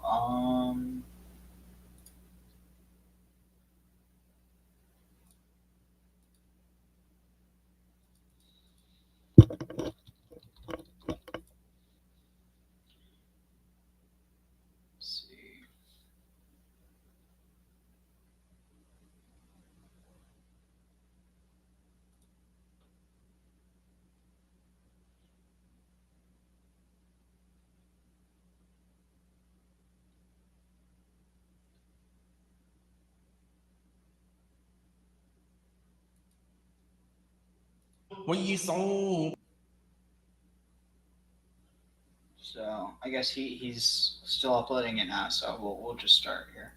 Let's see, what am I looking for? Oh right,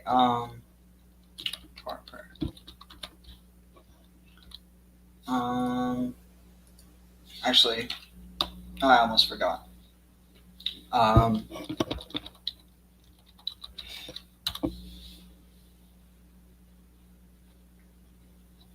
Let's see.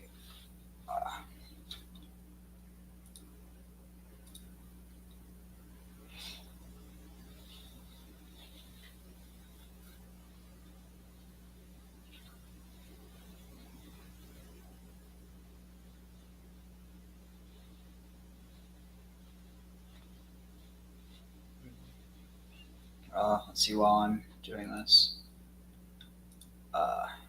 Where is it?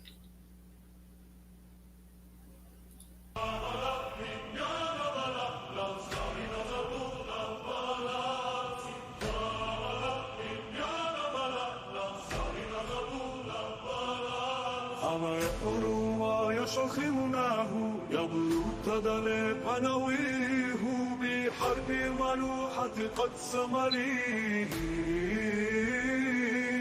نادى يشر ويشقيونه يدلو كسبديه كالبنا نضيك الأتي يديه بكار بعصوما ندنا بطي شاميني كاسا تشيلا تبخي ברוך אתה אדוני אלוהינו מלך העולם אשר קידשנו במצוותיו וציוונו להניח תפילין.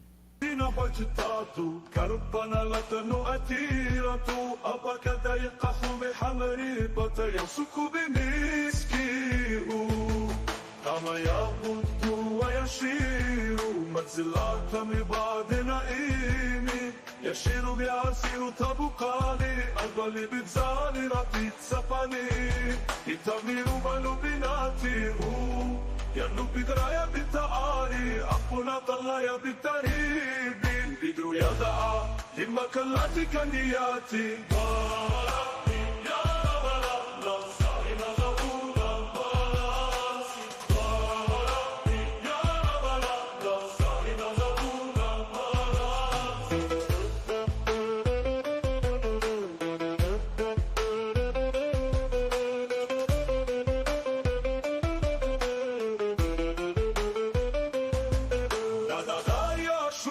شقيونه يفنو كسبديه كالبنا نضيك الأتي يديه بكار بعصوما ردنا متشاميني بكار بعصوما ردنا متشاميني كاسا كتشيلا تبحينا وجتاتو كالبنا لتانو أثيراتو البكذا يفتح بحامري لمتى ينسك بمسكه كما يمد ويشير مثلة من بعد نائميني يشير يعزر تابقني البالي بتساريرات تسفني يتمير بالو بناته ينو بدرايا بالتعاري أبونا طلايا بالترب إدرو يدا إما كلاتي كنياتي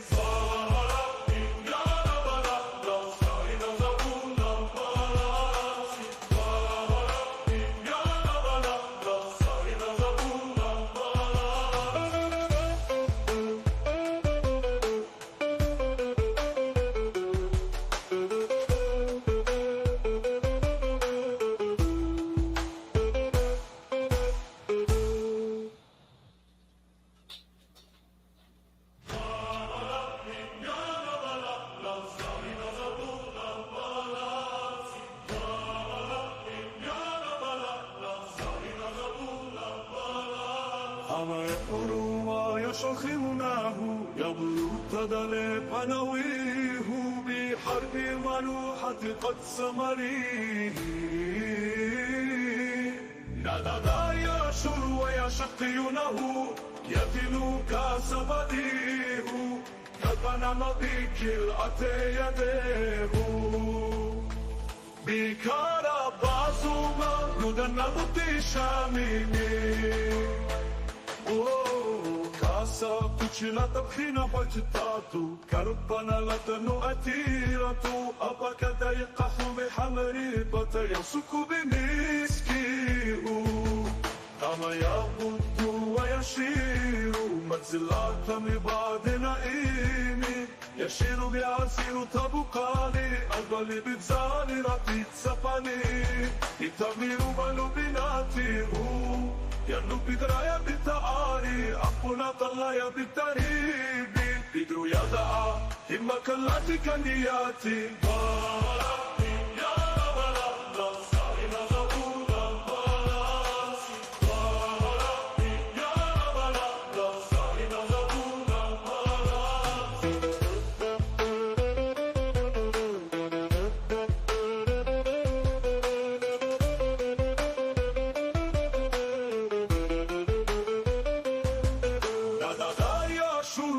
شقيونه يتنو كسواديه كبنا مبيك الأتي يديه بيكارا بازوما ردنا متشاميني بيكارا بازوما ردنا متشاميني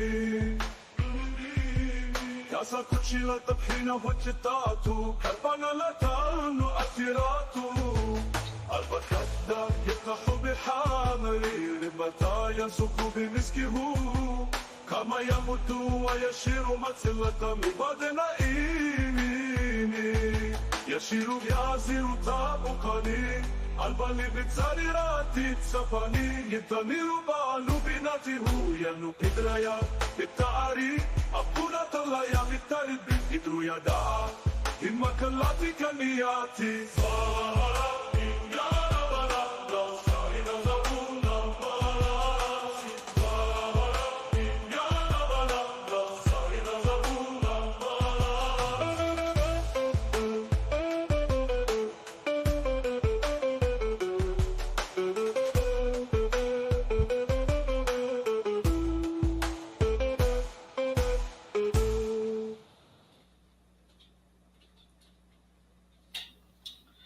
ברוך אתה אדוני אלוהינו מלך העולם אשר תשענו במצוותיו וציוונו להניח תפילין. Oh, wait. No. Alright. ברוך אתה אדוני אלוהינו מלך העולם אשר תשענו במצוותיו וציוונו על מצוות תפילין.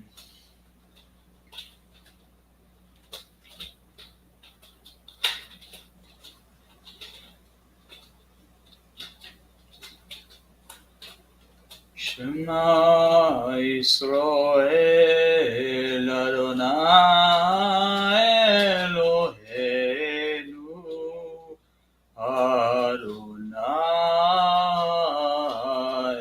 Echad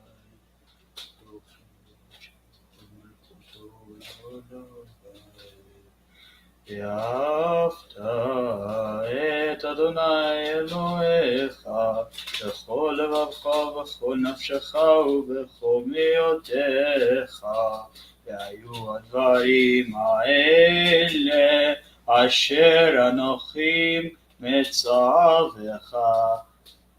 היום על לבביך ושיננתם לבניך ודיברת בם בשבתך בביתך ובלכתך בדרך ובשוכבך ובקומך וקשתם נאות על ידיך והיו לטוטפות בין עיניך וכתבתם על מזוזות ביתך ובישעריך.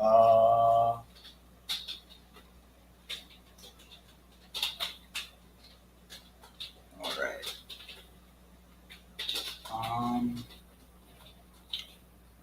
And then let's see. I'm gonna. It's kind of difficult to type with this. Prayer for Torah. Prayer for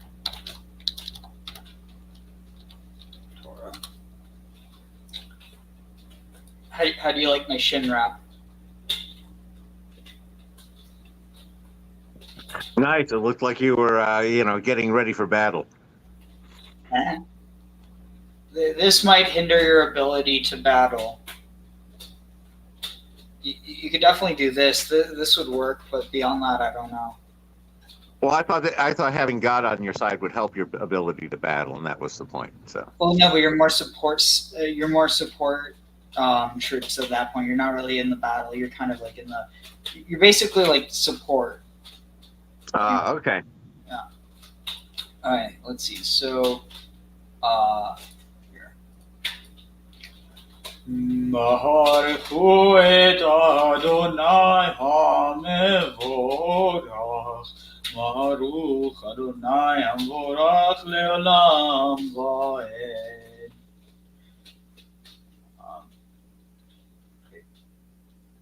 Wait, no. Sorry. Baruchu et Adonai hamevorach. Baruch Adonai hamevorach leolam vaed. Baruch atah Adonai Eloheinu melech haolam asher בחר banu mikol העמים ונתן לנו את תורתו. ברוך אתה אדוני נותן התורה.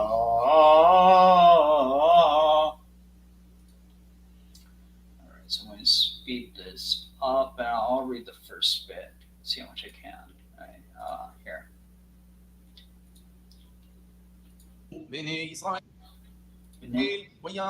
ויסעו בני ישראל ויחנו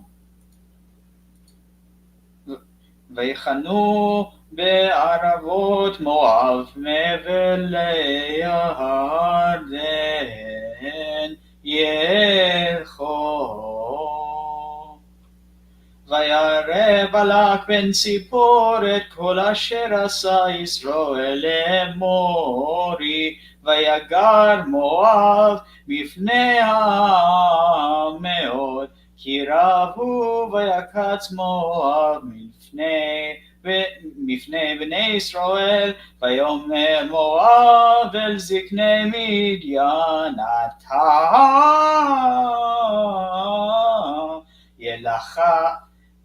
ילחכו הקהל את כל סביבותינו כלכוך האשור את ירק השדה.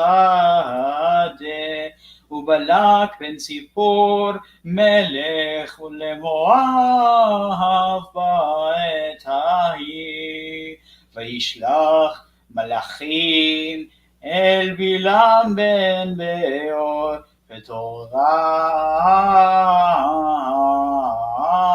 אשר על הנחר ארץ בני עמון לקרוא לו לאומר הנה עם יצא ממצרים, הנה כיסה את עין הארץ והוא יושב ממעולי. ואתה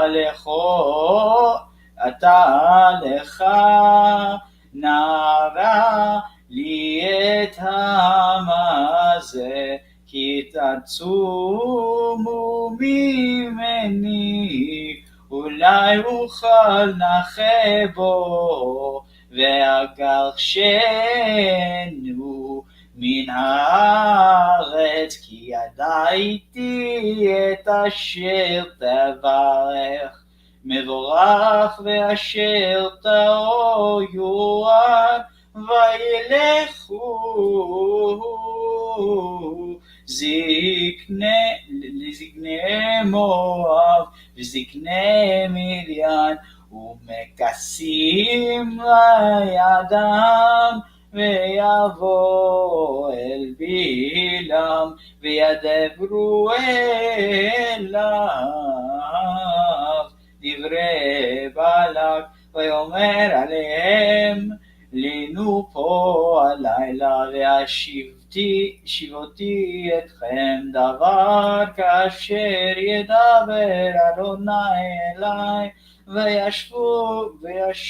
וישבו שרי מואב עם בלעם, ויבוא אלוהים אל בלעם, ויאמר מי האנשים האלה עמך? ויאמר בלעם אל האלוהים, בלק בן ציפור מלך מואב שלח אלי, והנה העם היוצא ממצרים, ויכעס את עין הארץ עתה לך, קבע לי אותו אולי אוכל להילחם בו, וגירשתי. ויאמר אלוהים אל בלעם, לא תלך עמהם, לא תואר אתם, כי ברוך הוא. ויקם בלעם בבוקר, ויאמר אל שרי בלק, לכו אל ארצכם, כי מן אדוני נטיתי להלוך עמכם. ויקומו שרי מואב, ויבואו אל בלק, ויאמרו מעין בלעם הלוך עמנו. ויוסף עוד בלק שולח שרים רבים ויכבדים אל, ויבואו אל בלעם ויאמרו לו, כה אמר בלק בן ציפור, אל נא תימנע מהלוך אלי, כי כבד עבדיך מאוד, וכל אשר תאמר עלי אעשה לך. נא קבע לי את העם הזה.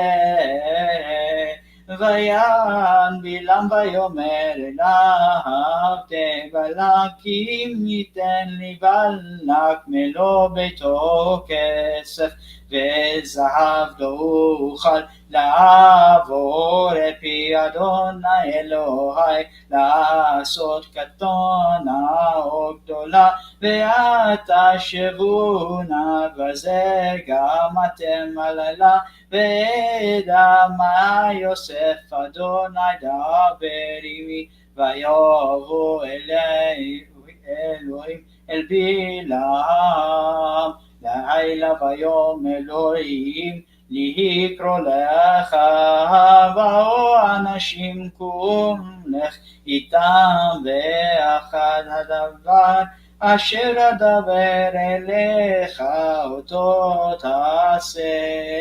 ויקם בלעם בבוקר, וינח חבוש את אתונו, וילך עם שרי מואב. ויחרף אלוהים כי הולך הוא, ויתייצב מלאך אדוני בדרך לשטן לו, והוא רוכב על אתונו, ושני נעריו עמו, ותראה האותו את מלאך אדוני ניצב בדרך, וחרבו שלופה וידו ותת אדון מאית הדרך, ותלך בשדה, ויכבילם את אדון להטותה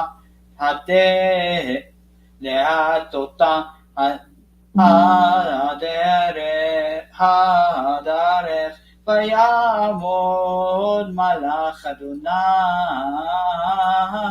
במישור הכרמים, גדל מזה וגדל מזה, ותראה האתון את המלאך אדוני, ותילחץ אל הקיר ותלחץ את רגל בלעם את הקיר, ויסף להכותה, ויוסף מלאך אדוני עבור, ויאמר במקום צר אשר אין דרך לנטות, ימין ושמאל ותראה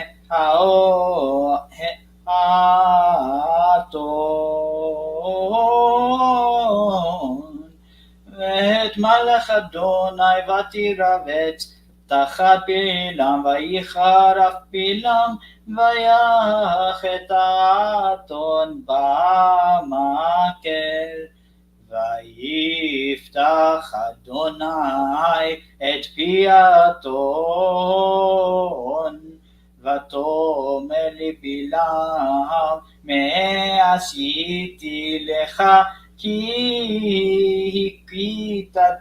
הכיתני זה 3 רגליים. ויאמר בלעם לאתון, כי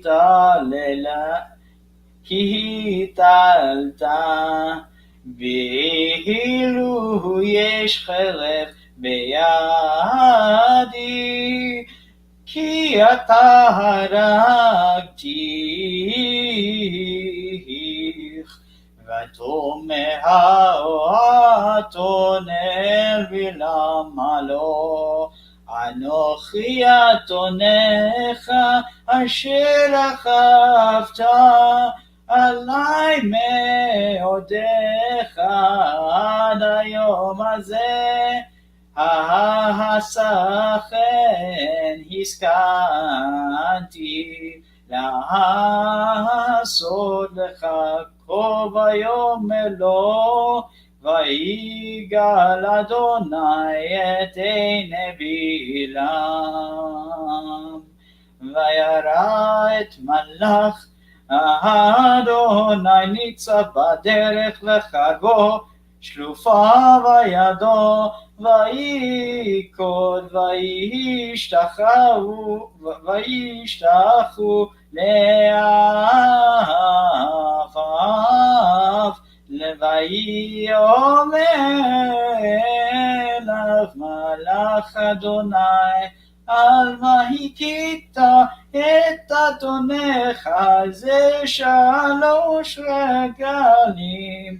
והנה אנוכי יצאתי לשטן, כי ירד הדרך לנגדי ותירני.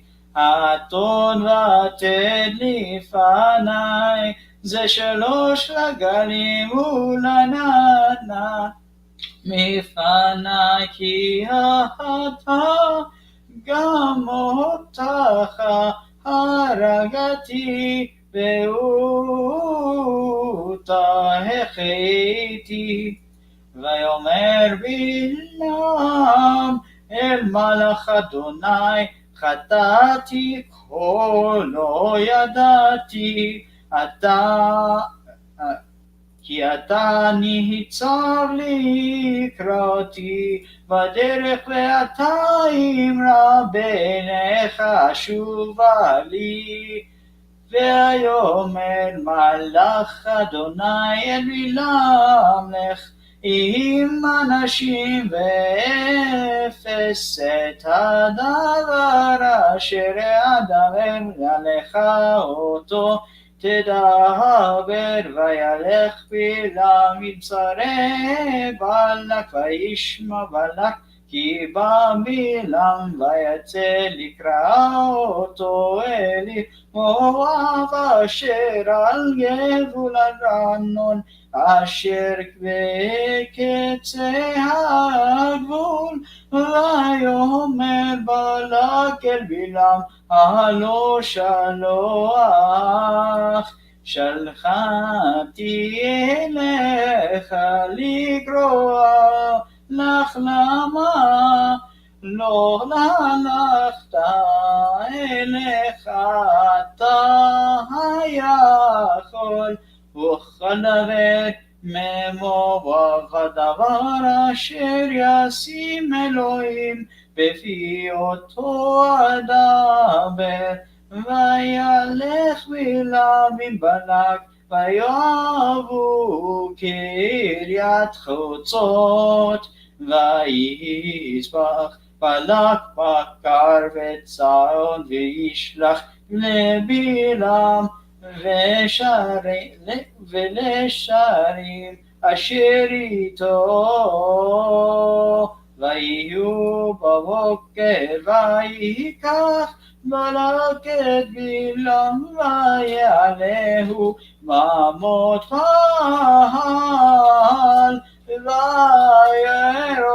וירומו משם קצה העם.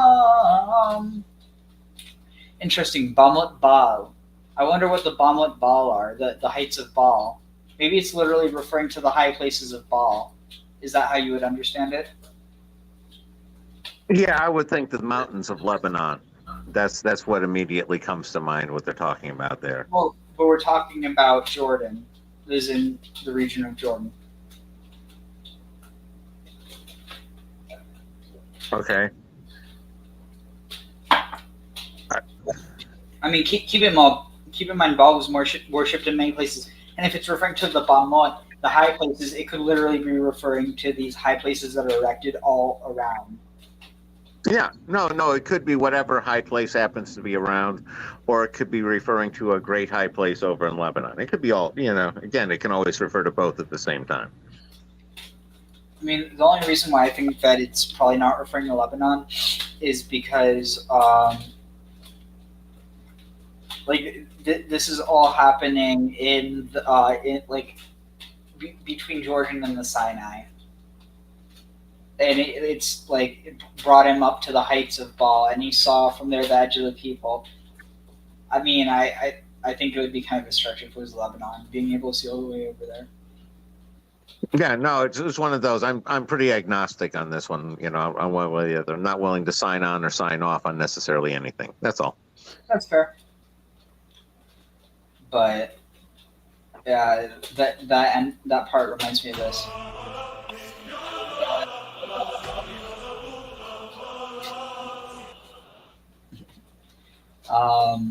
Let's see. So what's next? So that was interesting. You have any thoughts on the story so far? I was going to say I had some more thoughts on Balaam's ass. Yep. And about people having criticizing his relationship with his ass. And again, people haven't seen his ass. That could be a really nice wide ass. Great for pushing. He did hip bones in just the right place, just the right shape, surface handles. And my suspicion is those people have never read Apuleius and the Golden Ass. Because if they had, they'd understand just how much fun an ass can have. Egg. Yeah, I was going to say he definitely spent a lot of time sitting on that ass. Well, an ass that fine, why wouldn't you sit on it? Egg. Yeah. Okay. Here, I'm just going to try going along with it this time. وهخين لي بزي 7 فريم و7 إدين ويا بلاك كأشير بالبير بالعام ويا بلاك بالعام 4 بمزبيع ويومر بالعام لبلاك يتيصير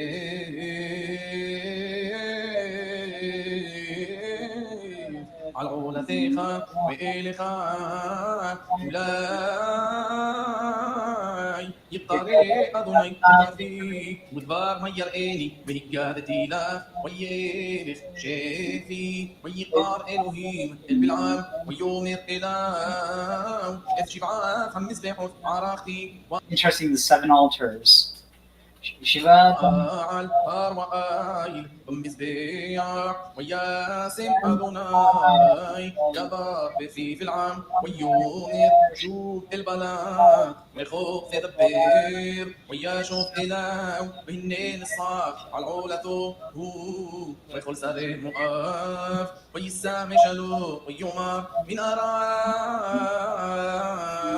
ينحيني בלק מלך מואב מהררי קדם לך Yeah, the mountains of the east. This is talking about Jordan. قال لي يعقوب ملك زعما إسرائيل Zuma.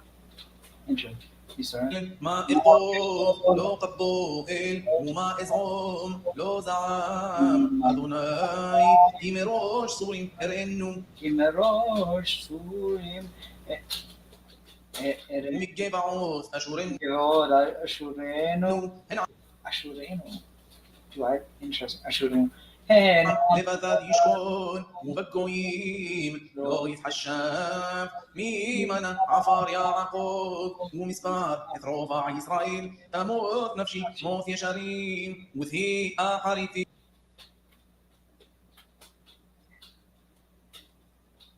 My soul will die. My soul will surely die. Wait. My soul will die. Wait. Maybe. I don't know. كموه ويومير بلا Achariti كموه. البلعام بعسيتالي لقوب أويبين بقحتيقة وهني براق طاريق وياعن ويومار ألو أشر يسيم أدوني بفي أوثو إشمور لدبير ويوم الإله بلام لخنا المقام أطير أشير كرئنو مشان إفس قصيه فرقه ويخلو لو فرقه ويقبنو لي مشان ويقهم سيدي صوفين الروش هبسقان ويبن شبعا مزبحوث ويعال برائيل مزبيع ويومر البلاق يتيصيبكم على عولتيخا وأنوخي يقاربكم ويقار أدوني البلعام وياسم دفار بفيو ويومر شوف البلاق ويخاف يدبر ويابو إله وهنون الصف على عولته ويساري مؤافته ويومر له بلاق ما تبير أدوناي ويسامي شلو ويومر قوم بلق وجماع هأسينا عداي بنوص الطور لو إيش ويخزف وبن أدم ويزنحم ههو أمر ولو يعسي وذبير ولو يقيمنا إني بريخ لقاحتي وبريخ ولو أشيبنا لو هبيت آوين بيعقوب ولو رأى عمل بإسرائيل أدوناي إلوه عمو. Amal also means toil, I thought. I guess it means mischief. I don't know. Eloha, Elohayo. ولو أشيبنا لو هبيت آوين بيعقوب ولو رأى عمل بإسرائيل أدوناي إلوه عمو. رعاة ملك بو الموصي آمن من مصرائيل يثوع فوثرئين لو كيلو ناحش بيعقوب ولو قاسم بإسرائيل كعيد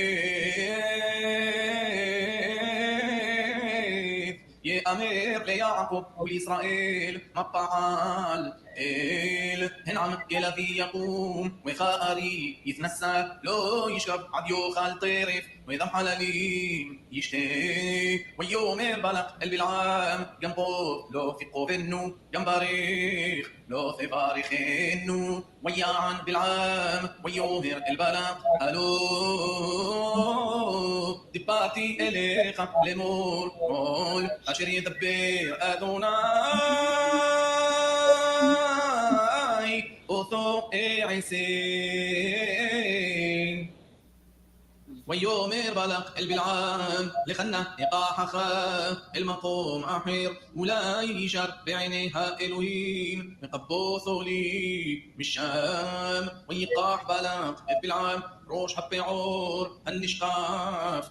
Oh, that's interesting. So, you also have a mention of Peor. And then Peor is connected to Baal, like Baal Peor, the opening. Peor means the opening. So the summit of the Peor, the summit of the opening. This is talking about a volcano. It must be. Well, I'd mentioned the volcano was the Tower of Babel sort of thing we were talking about earlier as well. Possibility. Well, but the root for that we're connecting that to was perach. This is peor. This is two different words. This the same word that's like ball peor is ball of the holes, and that's the one that people talk about shitting on the idols to worship it, and like basically worshiping the idol with their holes, which apparently, according to some scholars, might be accurate. In which case, I'm like, what? People will worship anything, Ariel. That's something that it was a slow realization to dawn on me, but I had to accept it. Tag. Keep your poo-poo away from the voodoo. That's at least what I say. And there are others who say there is no voodoo without the poo-poo. Okay, fine. Whatever. Keep your poo-poo out of my woo-woo.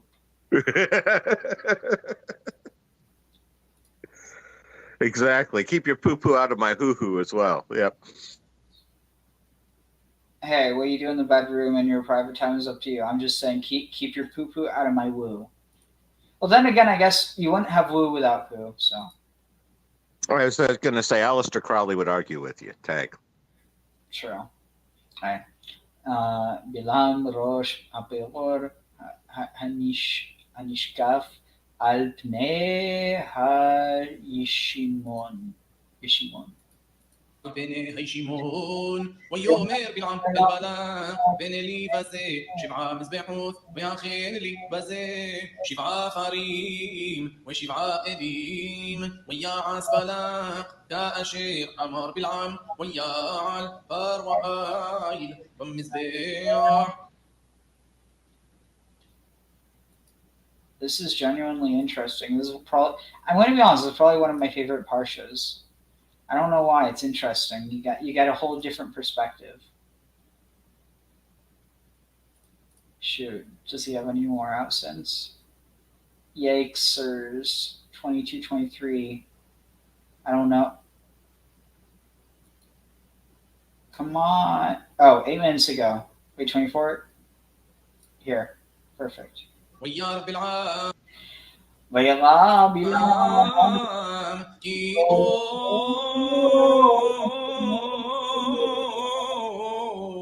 بعيني أذني لبريخ إسرائيل ويلوها لك كفاعم بفاعم إقراف نحشين Kefam, like from time, like time to time, like time and time. Likrat nechashim vayaseh. وياشف الهم البار أنا ويساق في العام إثعنا ويا إسرائيل شخين الشبطاو والتهي على روح إلهيم ويسام شلو ويومر نقوم بالعم بنو بعور ونقوم هكي. See, his name is Balaam Bano, the son of Peor, and he's at the summit of Peor. So this has got to be like a play on words.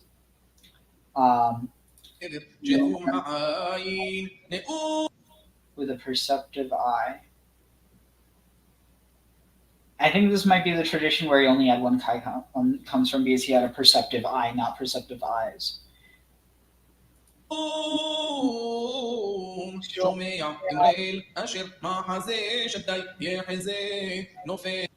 Mechazeh Shaddai, the sayings of El that from the vision of Shaddai sees. This is interesting. El, who the vision of Shaddai sees. The sayings of God. This almost seems to be implying that El and Shaddai are two separate entities here. Sayings of El that the vision of Shaddai sees. While falling, with uncovered eyes. I don't know. Yeah. I was going to say it could be something along the lines about, God versus the angel of God kind of thing.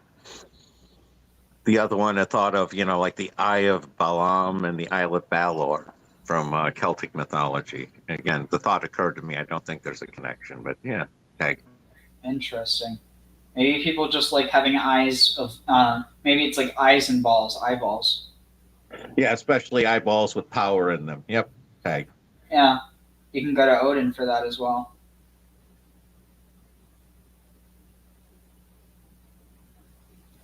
Wait, let's see. مغلوي عيناي גילוי עיניים. מה טוב הוא מה טובו עליך יעקב משכנותיך ישראל. מה טובו עליך יעקב משכנותיך ישראל. כנחלים נטיו כנהגו כגנות עלינה כעלים נטע אדוני כרזים עלי מים.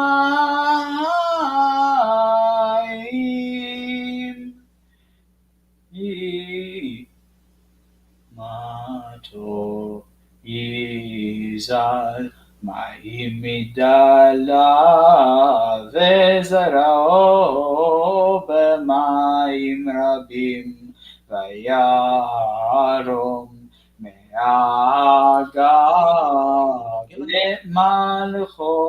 Malko Vatinase Me'atuto אל מוציאו ממצרים כתועפות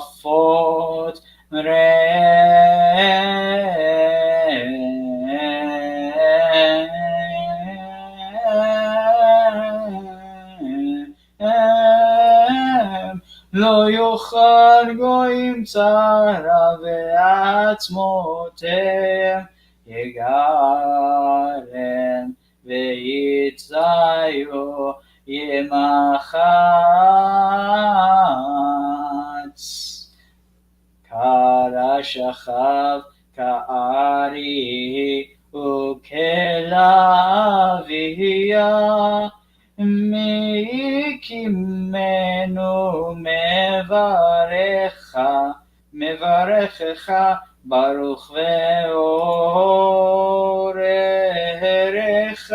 ארואיך הרף בלק אל בלעם ויספוך את כפיו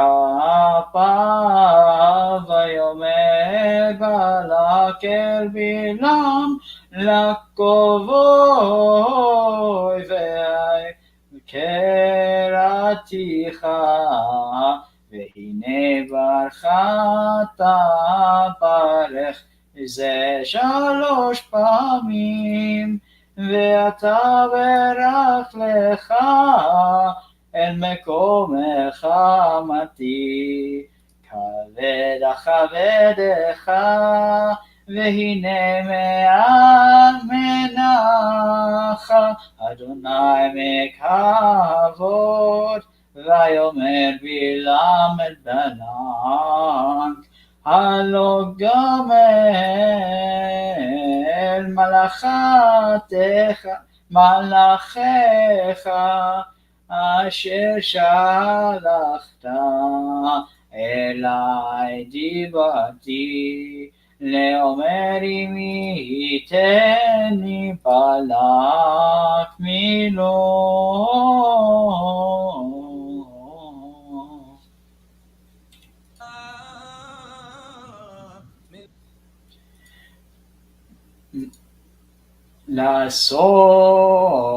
לעשות טובה או רע מליבי אשר ידבר אדוני אותו אדבר ואתה הנני הולך למלך יעצך אשר יעשך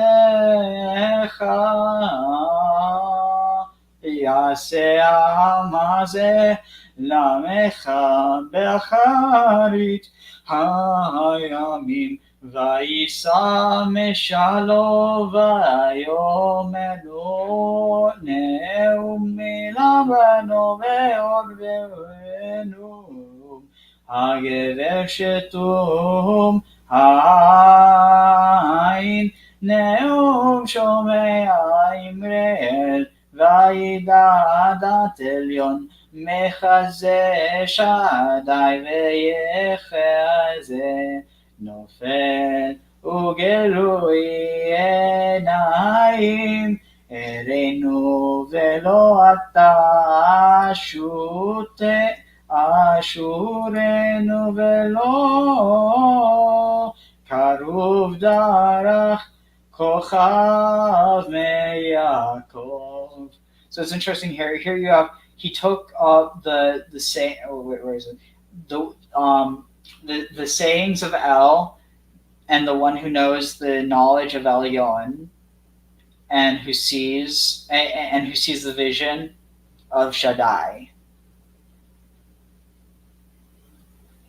That's interesting, isn't it? Yeah, it almost sounds like he's evoking a certain sense of Trinity. Okay. I wouldn't quite word it that way, but I see where you're getting at. Yeah, cool. I qualified with almost kind of like, you know. Oh, this is a very famous verse. And a scepter shall rise from Israel, and he shall pierce the nobles of Moab and demolish the way.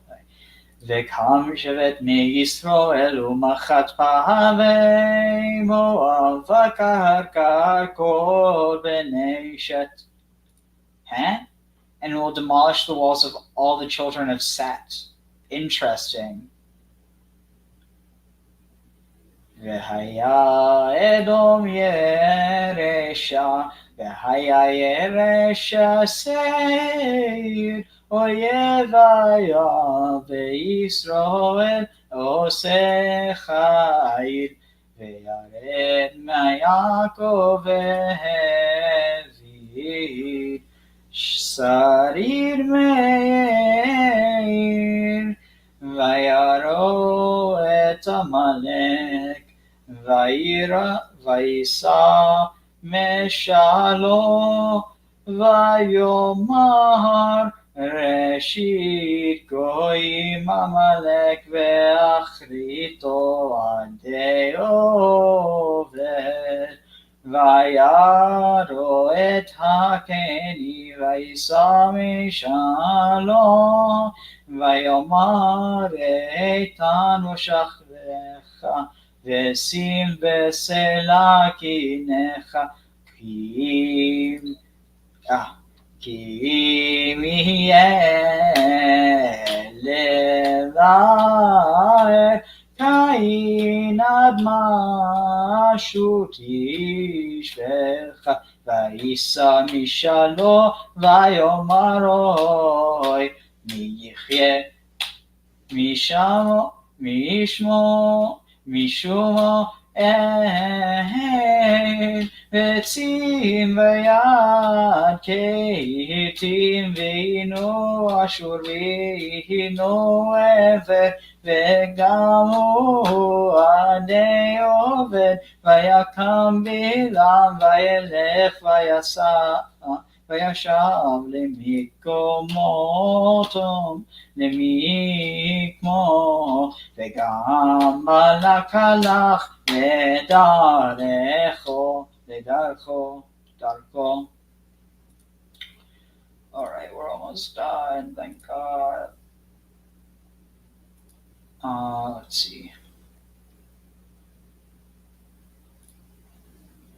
It ends at 5:09, so I guess I could just pull it up.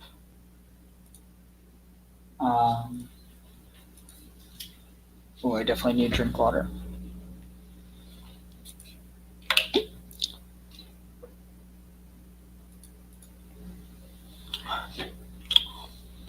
I'm proud of myself, though. I just read the whole thing. Well, almost. Let's see numbers. We're at 25 now.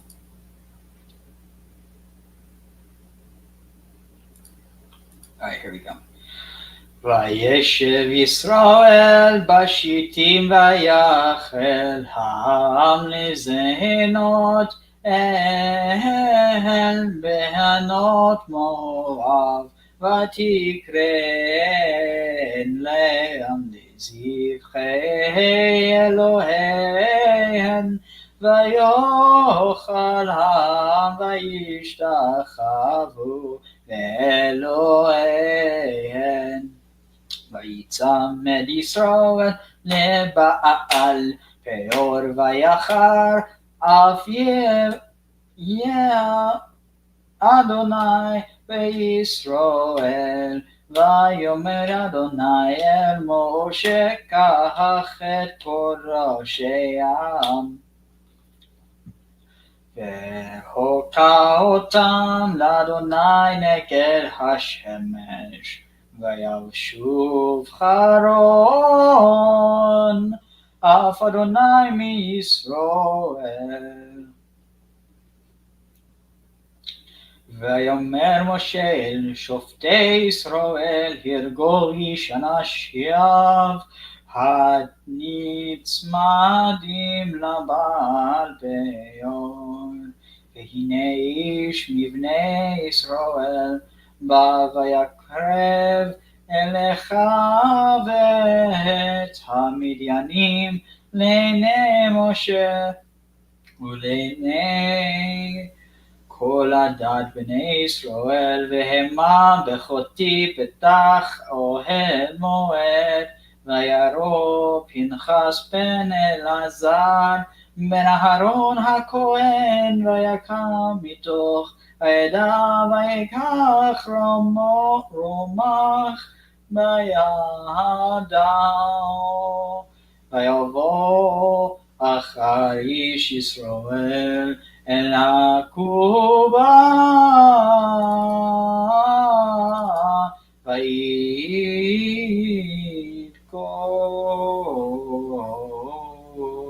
אל שניהם את איש בישראל ואת אישה אל קבתה ותעצר המגפה מעל בני ישראל ויהיו המתים במגפה 420,000.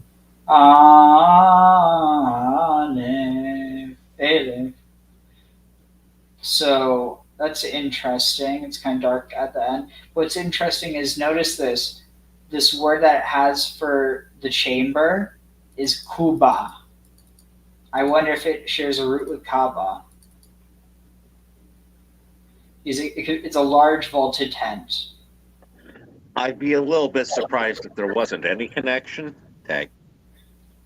Yeah, interesting. I also so it's interesting that Baal Peor has been translated in this context of the opening of the human rather than the opening of the mountain, because it's the top at the opening. What's it mean? Like literally, it says the opening of the mountain. Well, it also echoes back to the Egyptian ceremony of the opening of the mouth, which is one of the oldest, traditions, in the Egyptian religion kind of thing. It dates back pre-dynastic. Okay? Yeah, well, what I think I'm more talking about the opening of the orifices that are best left unmentioned. Well, I prefer not to mention them. If people want to talk to them about them, I can point them to locations. That's very, very, very welcome. Yeah, there's a reason they're called the unmentionables. Doesn't mean they're bad. Just means maybe don't mention them in common practice. At least if you're going to do it in a respectable context. But anyway, on that note, any last thoughts before we Madim that binds? Interesting that like relegates, literally binds themselves to Baal Peor. So anyway, you have any last thoughts before we close out? No, I think we explored anything relevant that I had to say that I can think of, at least. Okay. Oh, actually, wait, there might be. What was the other thing? Trying to think. Also, think about it. They're talking about the Midianites, and I'll be right back. But Midian, is in modern day Saudi Arabia, and then so even if you want to go with the whole if you want to accept the standard Islamic narrative around the Kaaba, still I wonder if there's a connection between the use of the Kuba and talking about the Midianites and you see what I'm saying? Oh, absolutely. And the migration would be like with a lot of this from the Midianites to the Edomites, where you had Mecca, not Mecca, but Petra, which was very much, again, I agree with the idea that was what the original Mecca was, because you had the pilgrimage to Petra, you had basically the equivalent of the Kaaba, and all of that was already set up in Petra, and the tradition of it being anywhere else only postdates an earthquake in the late 600s. Okay. So interesting. So,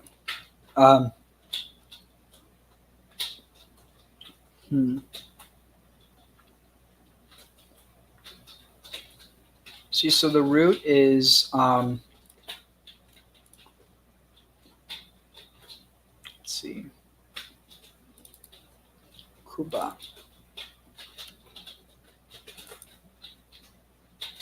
Let's see, Kof Bet Hey. And of course, that dovetails perfectly with the whole Kenite hypothesis, where Yahweh went through Midian.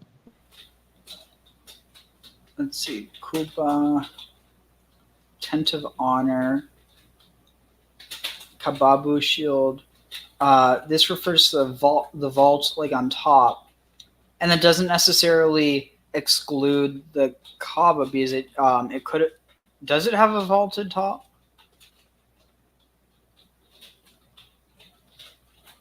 Not vaulted per se. It has a second floor, but who knows what the original was actually like.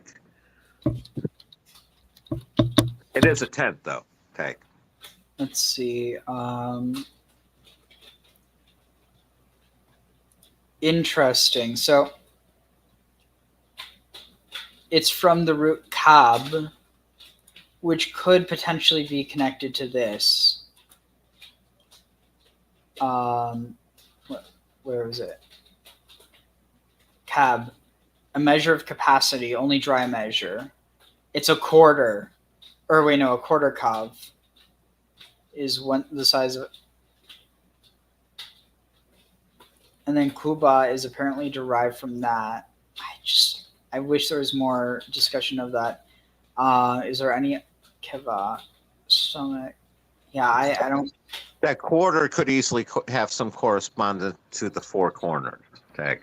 Yeah, the only problem is I don't know if I'm only because when it says measure, so it says a quarter kav on size, but then it also says wait, let's see. Rova hakav. No, so a kav isn't a quarter.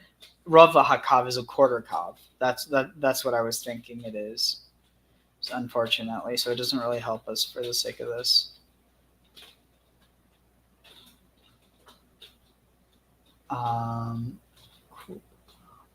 Let's see. I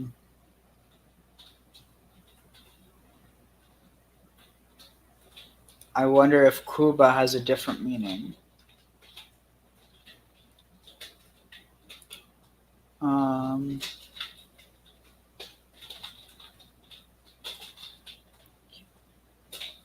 Yeah, I have no idea.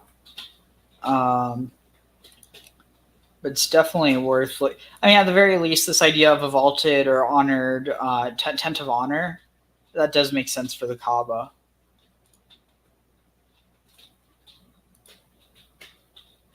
Yeah, and carry over from the whole tabernacle during the Exodus and all too. Yeah. Anyway, on that note, let's see.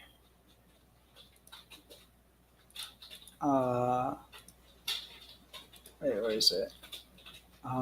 Here. Baruch Adonai Eloheinu melech haolam asher natan lanu torat emet v'chayei olam nata v'tochenu Baruch atah Adonai noten haTorah. So on that note, unless anyone has any last thoughts.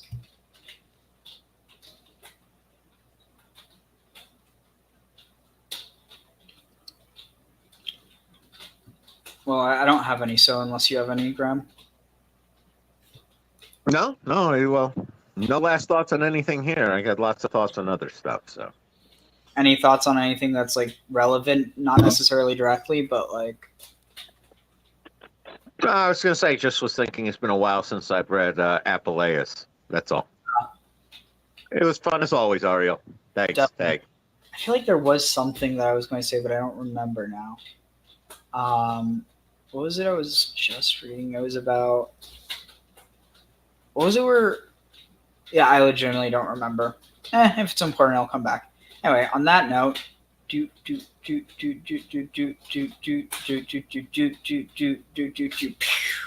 to tell the Rebbe the words of the new song that we're singing with Moshiach, right?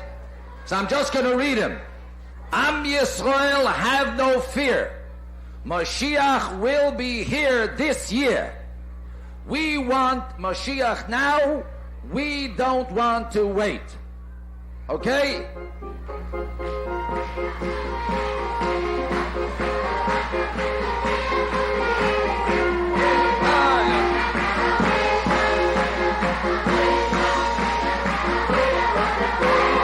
We want Moshiach now. We want Moshiach now.